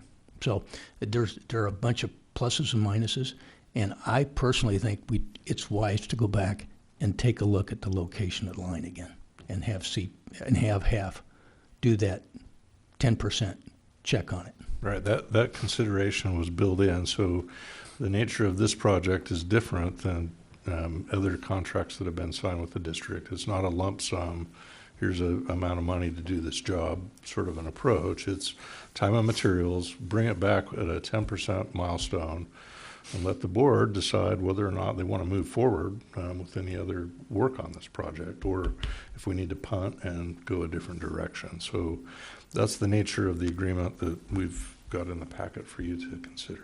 What is the price for an 18-inch line and a 16-inch line? So the hydraulic study, and Mike, you'll have to help me with this, the hydraulic study actually called for 16-inch pipe. It was 16 and 18. They were 16 and 18, they looked at two different options about maybe possibly running an 18 all the way up to about where the medical plaza is, and then taking the 16 all the way to the elevated tank, because we do have some interconnects there that go across over into Westlake. But I think after they looked at everything fully, I think they're probably going to end up going with the 16. Say that again? After they look at everything fully on this, and they do their reviews, I think they'll end up just going with a 16-inch line. I mean, the cost difference between a 16 and an 18 is very minimal. I understood that. But I think the reason why that 18 was in there is because was the original. Contract is what has to go forward. That was what originally was in the hydraulic study. So if we can't do it tonight, yeah, we can do that. Is there any other questions? Director Carr? No, I got nothing. I mean, when it does happen, I'd like to know what the impact is going to be for the customers on the increase in the water rate. But it is a revenue bond, correct? Correct. The way it is now, yes. The approximate, we've discussed this with our rate consultant, the approximate impact is about $5 per month per average residential consumer on the rate impact. That's based on 6 million, correct? Yes, and I really don't believe it's going to go that high. I think we have significant. And then I think you alluded to it earlier that, I mean, obviously if we go out for funding to TCQ for the approval, we need to try and aim higher or high, like about 5.5 or 6. That doesn't mean that's what it's going to cost as Director Rose was alluding to, repositioning the line going down Indian Creek, or, coming back and seeing if we can get better bids or something like that. Is that correct? Exactly. That's exactly correct. Okay. I think it's very, very important to be clear here that in the application to TCEQ, that bond amount is not what we anticipate to be the project amount. No, It's a ceiling. yeah, and Well, I share, I fully agree that, there's no way, we looked at a project that was gonna be about 2.3, and then it was offset by, Beck, funds. I think that was like 145 or something like that. Is that correct, Mike? Or Renee? They were going to cross 45. participate $45,000 from here 45,000, over to okay. PD So, 30. not much when you're talking 5.3 million or whatever it is now. But, they were gonna do some participation, and it was gonna go across their property to feed a loop line that would have been beneficial to us too. But, there's no way, that I can realistically approve 5.3 for that line. The whole purpose of it was to, I guess, increase the, pressure and the supply to the elevated tank down there. Is that correct? That's correct. Okay, so why wouldn't you look at building an elevated tank by the municipal building? Wouldn't that serve the same purpose? We're actually trying to get additional water supply to the elevated tank by the new town hall. I don't know that, it's my understanding of the modeling of the system, and Mike, you can help with this, that the challenge is really the transmission capacity between our central storage and the eastern storage tank. Correct. By town Right here hall. from the water plant pumping over to the elevated off TW King. So additional storage here at town hall is not going to fix that problem. No. Okay, well, we still, as Director Rose mentioned, we need to make sure we, evaluate it again and see what the best option is at the best price. yeah, I want to, the current discussion is that half would take a look at both options. The packet comes in and talks about the primary being an 18-inch line down Indian Creek, and uses alternate as a term for those items going down 114. But at the end point, back around page 95 or so, you have estimates for projected engineering estimates for both of those items at this point, but needless to say, I'm sure those numbers will change at the 10% point. I'm on board with Greg, kind of stunned, at how it could increase so much. Something happened in those numbers, and I'd like Carmen to get with CP&Y and for an answer on why the price is the big variance right now. Yes, sir. That meeting is scheduled for Thursday, and we're going to have that discussion. But I think as I look at the genealogy of this, the estimate that we've been working with, the board has been working with, was first seen in a water system master plan in February of 2016. And it's not clear that that was updated in the run-up to the bond election in January of this year. It's the same table of data. It does not have things in it like cost of issuance. I mean, we estimate the cost of issuing $5 million worth of bonds at $400,000. That is not in the original estimate. Construction phase management is not in the original estimate. So, the estimate we're working with there had some challenges to begin with, even back in early 2016. So, the truth of the matter is that the cost of building a project isn't totally determined until you put it out to bid and people bid on it. I mean, you just don't know that. There is a question as to why CP&Y did not revise the cost estimate. And we'll be exploring that with them. But the truth is that there was no revision to the cost estimate between January or February of 2016 and January of 2017. Okay, are there any other questions? Any other discussion? We do have a citizen who'd like to make a comment. Is it on this item? Okay, we have Danny Mayer of 2201 Prestwick here in Trophy Club. You have 3 minutes, sir. Thank you. Danny Mayer, 2201 Prestwick Avenue, Trophy Club. I have a couple of questions. Based on what I'm hearing, when you went out for the 2.4 million on the bond election, if you always built fluff into what you're asking for in bonds, what was the actual cost at that time projected to be? Because surely, based on what John said, you're not going to go out just for the exact cost, or there's going to be contingencies. And in the resolution, the number that hasn't been mentioned tonight is $6.3 million. Granted, you say you think it'll come in under 5.3, but 6.3 is staggering. And so I would ask at the 2.4, when that election went out and that went forth to the voters, what were you projecting at that point that the cost of the pipeline was going to be? And I guess I'm just shocked that if you put together a bond package and you're going to go to the voters with it, that you didn't update your data. I mean, somebody had to be responsible for that. And it can't be the engineering firm. Did the board not ask for updated data so that you went to the voters with a correct bond package to vote on? I'm done. Thank you. With respect to the questions,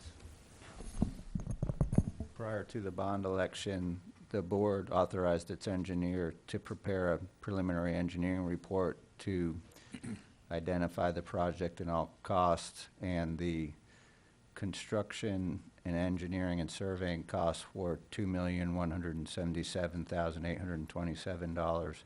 The non-construction costs were $240,000 for a total bond issue requirement of $2.42 million. Does that leave, Tony, some legal liability to that engineering firm to the mud? I would say no. I've looked at their contract, and it says specifically in their contract with us that they are not liable for any discrepancies between construction cost estimates or actual costs. So I've looked at that, Mr. Mayor, and there is no.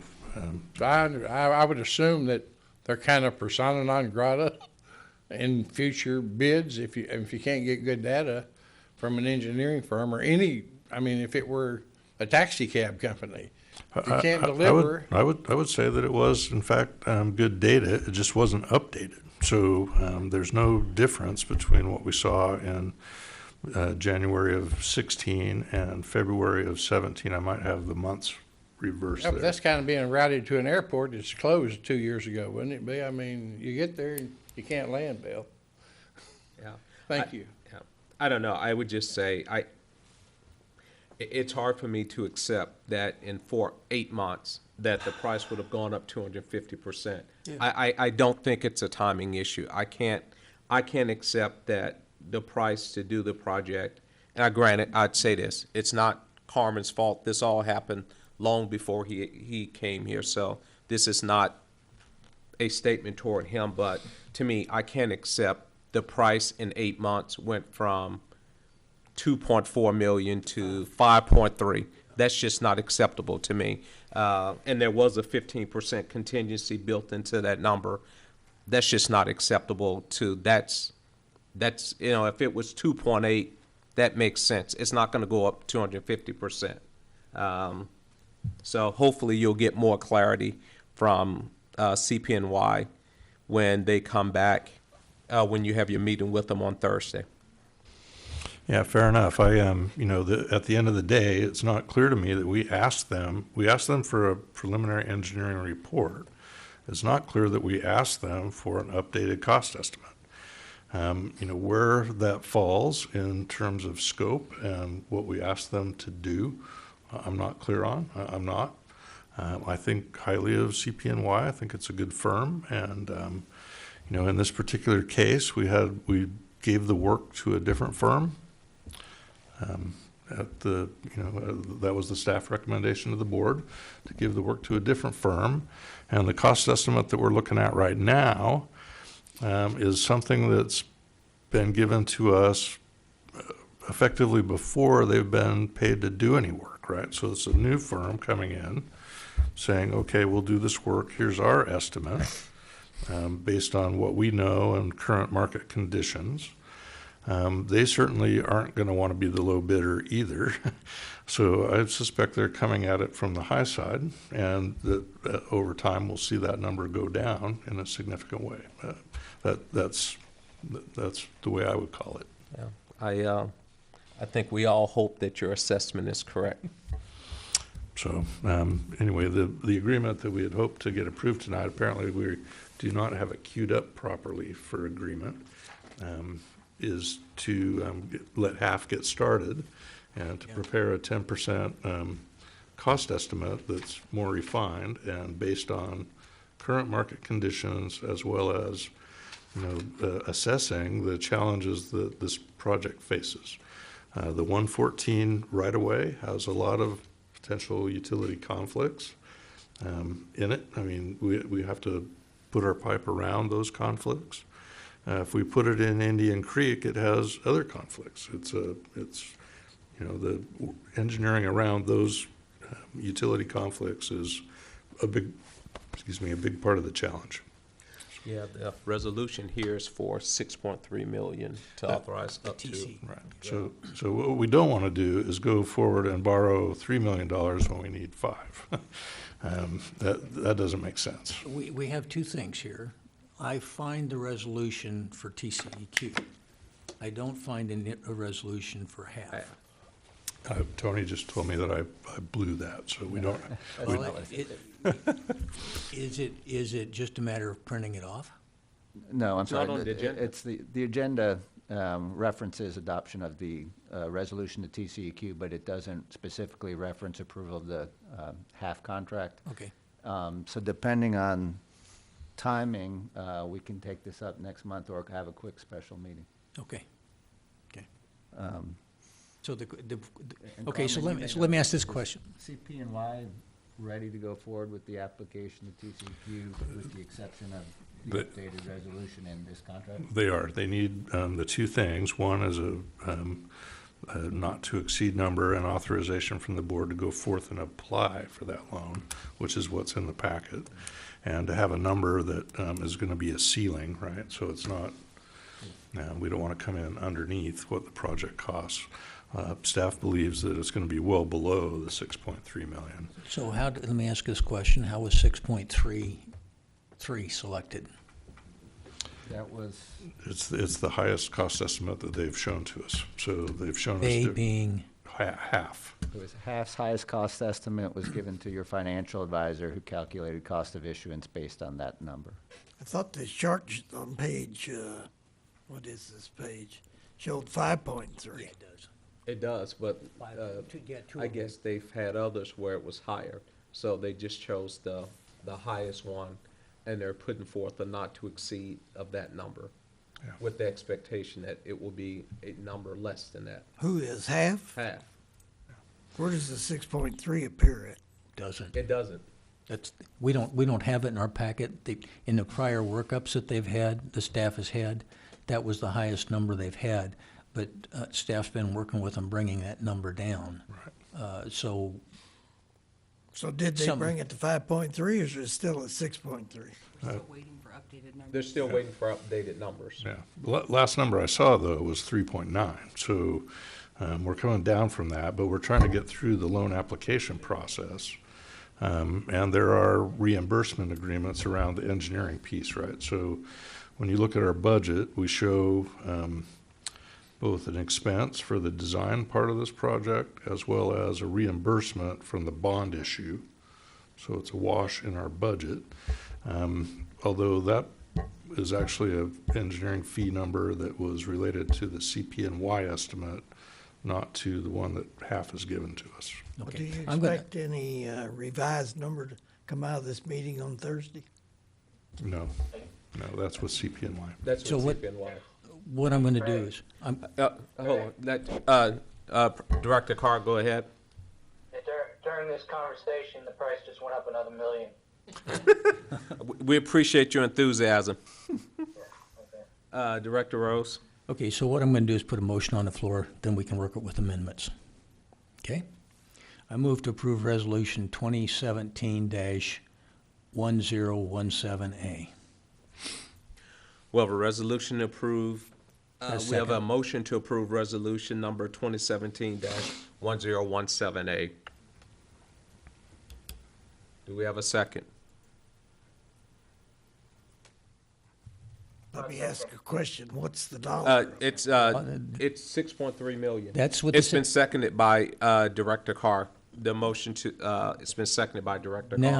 Now, The discussions. yeah, now you can do the amendments on it if you want to amend that dollar number down. And the other thing I want to talk about is on Appendix A, it specifically says a 16-inch water transmission line. My concern is if half comes back at the 10% phase and we evaluate their input and say, you know, we're really much smarter to stay on Indian Creek than we are to go out and, you know, go the extra distance and go down 114. I don't want to be locked in. Locked into a 16-inch line? Locked into a 16-inch line, exactly.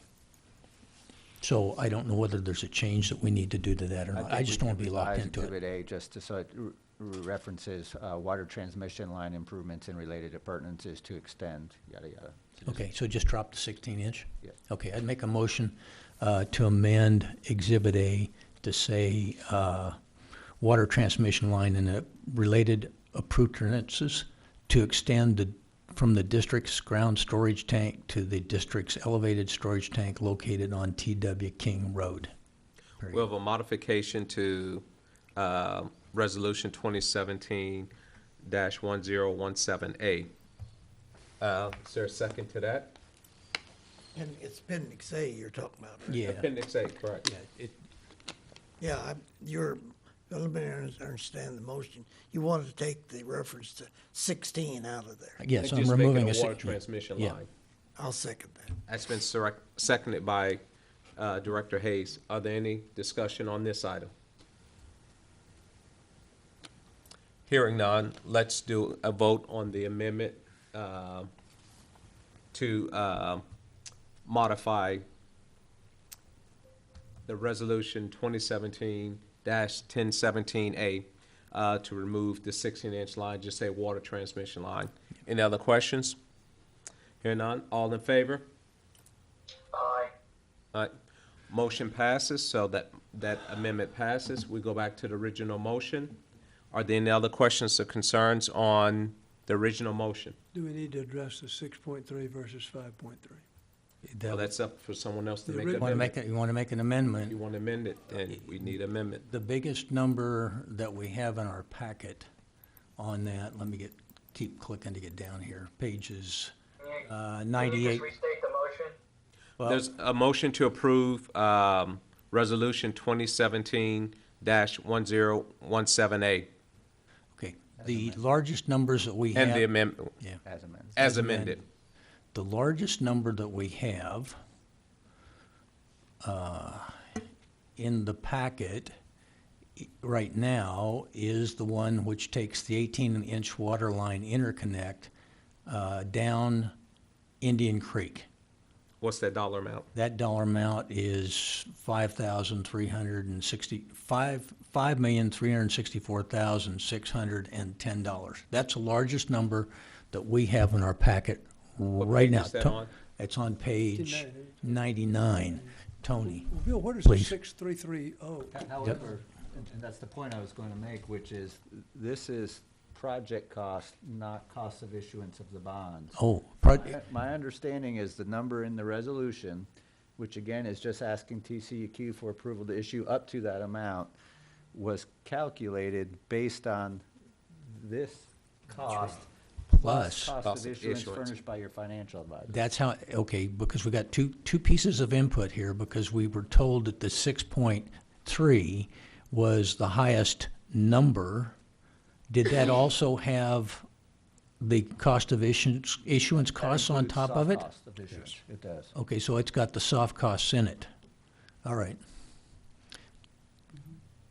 Do you, was it, was it? 6.3 includes the 5.3 plus soft cost. Yes. Yeah, it's actually a number larger than 5.3. Yeah. But you don't know what that delta was, how much you've worked. We don't, and, Okay. and the staff will be obviously back at the 10% design phase with updated cost estimates. So one thing is like borrow up to a certain amount. Yeah, That's I got really you. what we're considering. The other part is, what we're actually gonna do, and, I think if it comes in around 6 million, the board's probably gonna say no. So let me do this, because I need to get this process in my mind firmly. We go through the engineering. Original We, motion had a dollar amount set to it. yes. Yes, it's 6.3 million. Okay, we go through this process, we get the engineering done. Do we then go out for bids, then bond, or do we bond and then bid? Which way does it go? We have a authority to borrow, right, and up to a certain amount, and we go out to bid and get a contractor on the hook to build the project as designed. Okay, And then that's the number that you actually borrow. and at that, somewhere in that point, then we make the decision whether we're gonna continue with the project or stop. Yes. Now, So can we get the bids board has with, the flexibility, as long as it passes a reimbursement resolution, to reimburse, if it wants to fund engineering costs with general fund monies currently in your accounts, it could do so and then subsequently reimburse itself with bond proceeds. In the alternative, it could wait until the bonds are issued and then fund design costs. My understanding is it would be the latter. But to answer your question, it's under the board's control and discretion, the timing of whether to incur project costs before you issue the bonds. and I can bid a project and not accept any of the bids, correct? Yes. Okay.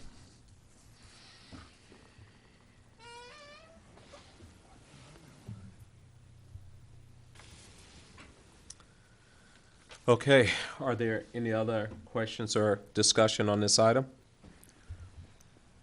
I need to make one thing. I share, I think, everybody's sticker shock on what's transpired. That's gonna be about the mildest I can say about what I see before me. I share the sticker shock. Okay, we have another citizen's comment, Steve Flynn at 4, is this 15? 17. 417 Ramsey Trail. Steve Flynn, 417 Ramsey Trail. I've been listening here for the discussion for an hour or whatever it is. And as a citizen, I'm shocked at two things. Number one, the doubling of the cost. You guys beat that horse to death. I get that. But we're also here for an hour, and listening to you guys, you don't know whether you're voting on 6.3, is it 5.5? Carmen, you mentioned, well, it might be down to 3.9. I mean, this is kind of like a circus, guys. I mean, why don't, my recommendation, take it offline, get some good costs, some solid costs. You got 18-inch pipes and 16-inch pipes. Great point by Bill about maybe you don't need to go to India. There's way too many variables going on here, at least in my perspective, to make any kind of motion or decision tonight. Why are we doing that? I can take an answer. Okay, some of this is process, and some of it is options. The process is we need to send TCEQ a number for the bond amount that because they control our ability to do bonds. So we need to get permission from them to get a number. That's ultimately what's in transit this evening. That's ultimately what we're doing. We're saying, this is what we want to go to TCQ and say, this is the number, the greatest number that we have to do the project. This does not say we're going forward with the project. Understood. So now the 16, 18-inch line got two different routes. They, in some ways, do two different things. And we're going to get more information from HAF on exactly how that all works. In that, if we go down 114, we can go down 114 with a 16-inch line, because that line is going to feed basically no residences. Okay? We currently have a line, let me continue. We currently have a line that starts off, I think, at maybe 12 inches, goes to 10 inches, down to 8 inches. I don't think it gets to 6 inches as it wanders toward the elevated tank. I'd have to pull the documents back up. That line goes down Indian Creek. Now, we've had a discussion on what's going to happen basically with that line. My understanding was that line was to be replaced with an 18-inch line. I may be incorrect, but that's the way I read the documents. With an 18-inch line. The reason you have a 16-inch line out on 114 is because you would keep that internal infrastructure running down Indian Creek. The 10, or the 12, the 10, and the 8 would continue and not be interrupted. So you don't need a larger 18-inch line out on 114 to get the water down to the tank that we need to get. What you have to understand, even the bigger picture, is that line that goes down Indian Creek feeds those residences all along and gets to the tank. And what happens is, because of the residents watering, because of that demand, we're having trouble getting water to the tank and keeping that tank full. And the purpose of the tank is pressure, to keep pressure stable and apply pressure in the system. We have to pump it in. So the problem is a volume problem. I mean, it's a pressure, but for us to get it to the tank, we have a volume problem. So does that help you understand the Yeah, difference? but my point. Okay, let me say this, because he told you a lot, and I don't think he addressed your question. I'm not arguing 16 or 6, Look, or I I don't know about it, I don't yeah. care about it. Let All me- I'm saying, guys, is look at all the variables you're discussing in the last hour. We're all over the board. You're all over the board. Let me say this, and hopefully it does a better job in answering your question. There's two different things going on here. One is, as you said, the TCQ piece. The piece that's not included in here is for HAF to go through and conduct those studies to investigate all of these various options that are being discussed, rather than us sitting here speculating. We actually hire a firm who will actually go through, they will look at what's the most direct path, the most efficient path, the most effective path. They'll come back to us and say, this is what we recommend, and then hopefully all the speculation and, well, I went and tested this and tested that goes away. Yeah. What you're hearing is kind of the process and works. We're not engineers other than Carmen, and so we're just throwing out ideas.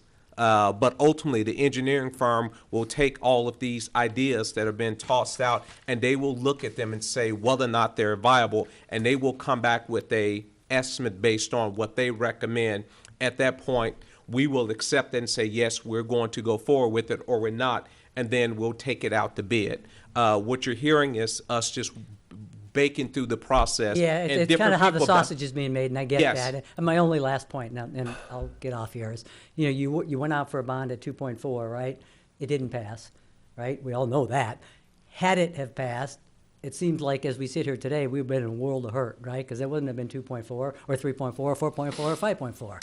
So that just was what makes me nervous as a citizen today. That's the only point. Thank you. Understand. Okay. Director Thomas?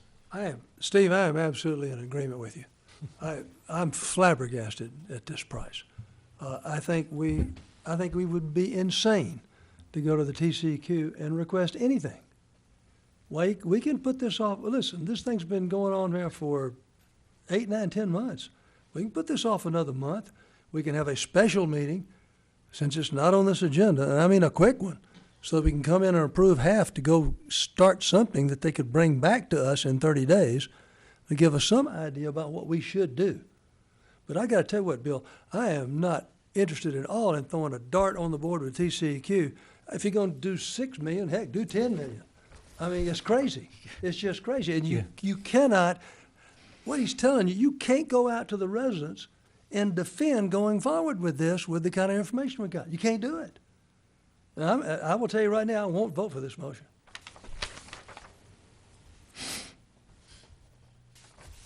Okay. Do we have any other questions or comments? Okay. Hearing none. I'll repeat the motion just so everyone understands. We have a motion that's been seconded to approve Resolution 2017-1017A as amended to remove the 16-inch line to just be a water transmission line. That's been put forward and approved. Seconded. Does everyone understand? Director Carr? Yeah, this is just a motion, a resolution to send out the TCQ X dollar approval, not to exceed that X dollar. To not exceed the $6.3 million. Right. Doesn't mean we're gonna spend that much. Doesn't mean we're gonna spend it. It's just, that's the up to, not to exceed. Okay. Okay. All in favor? We have three. Director Carr, Director Rose, and Director Hayes. All opposed? Director Wilson, Director Thomas. Motion passes 3-2. Okay. Now we're on item 5. How about a break? I can go along with that. We're going to take a break. It's 8:42. Let's take a 10-minute break. That page, one of which I've been really impressed. Overall, right now, you know, bills still coming in, that type of stuff. I think we were at a $1.7 million positive. Is that right? Right. So at the minute, you know, even with the reduced revenue, excellent action on the part of staff, keeping costs down. Right now, we're doing okay. $1.7 million? 1.7. Good deal, Bill. Don't hold your breath on it because bills are still coming in, but Already spent it. So, Bill, are you making a motion that we approve? I'm sorry, yes. I move to approve the September 2017 combined financials and variance report. I had looked through these. I didn't see anything wrong with them. I'll second it. We have a motion by Director Rose and a second by Director Thomas to approve the 2017 combined financials and variance report. Are there any comments? Hearing none, all in favor, raise your hand. Motion passes unanimously. Let's go to over here. General Manager, monthly reports and updates. Feel free to only hit the high points if you choose to do so. Yeah, I think everything we want to communicate is in your package. If there's any questions, staff is here to help. Is there anything else we want to point out in particular? I'm interested, Carmen, any further actions on the town PD 30? The only action that's taken place there is I signed a letter giving them provisional approval of their utility design plans. We know that there is some ongoing difference of perspective between the town and the developer. But with respect to the water and sewer side of that development, we've given them a letter. I copied Tom Class on that letter to say we approve of your on-site utility design. And, you know, that's really kind of where we're at there. It's my understanding they're still having discussions around, I want to say it's parkland dedication, but there was some other element between the town and the developer that remained outstanding. Thank you for that, General Manager Carmen. Are there any other questions? Carl, Mike? No, about the only comment I would make about going back to the PD 30, that, you know, we can probably save some costs there if PD 30 does come up to build that project, because they will be installing the pipeline through their project for us and at their cost. Okay. Nothing, Carl. Renee? I would just say that our auditors will be here on November 7th to begin our annual audit. And Stephen and I have our work cut out for us to be ready for them when they walk in the door. So lots of hours. Okay. Stephen? Look forward to it. To an audit. Make special note to that, put that in the minutes. When Lori? do you anticipate having flu shot, Stephen? I'm sorry, I didn't catch. I just got all the emails in. I reached out to Mr. Beck today. I was unable to get a hold of him. Shane Beck here. I was unable to get a hold of him today. Left him a voicemail. So as soon as he gets them ordered, I'll know exactly how long it takes to get them in. But he said usually about a week. Okay. Let's see. Next item. Item number 7, closed session pursuant to section 551-071 of the Texas Open Meeting Act. The board may consult with this attorney in closed session on a matter in which the duty of the attorney to the governmental body under the disciplinary rules of professional conduct of the State Bar of Texas clearly conflicts with the Open Meeting Act, or to seek advice or counsel on legal matters involving pending or contemplated litigation or settlement offers. A, contractor breach performance payment issues related to district's contract with Weber Cadagua Partners for construction of the wastewater treatment plant improvements. B, district application for renewal of waste discharge permit WQ 0011593001, State Office of Administrative Hearing, SOA docket number 582-17-5380. We will enter into closed session at 9:02 p.m. 2017, 6:30, December 19th, 2017 is 6:30. May have a problem with the December 19th meeting. That's the day of the hearing down there. And I think I'll probably be down there. So possibility of adjusting that date forward might be considered. There'd be a possibility of scheduling a special meeting on the half-design contract, and if so, staff will coordinate that with the board members. Okay. Well, we can look at the December 19th date on the November Certainly. 21st. Certainly. Okay. Any other questions or comments? I move to adjourn.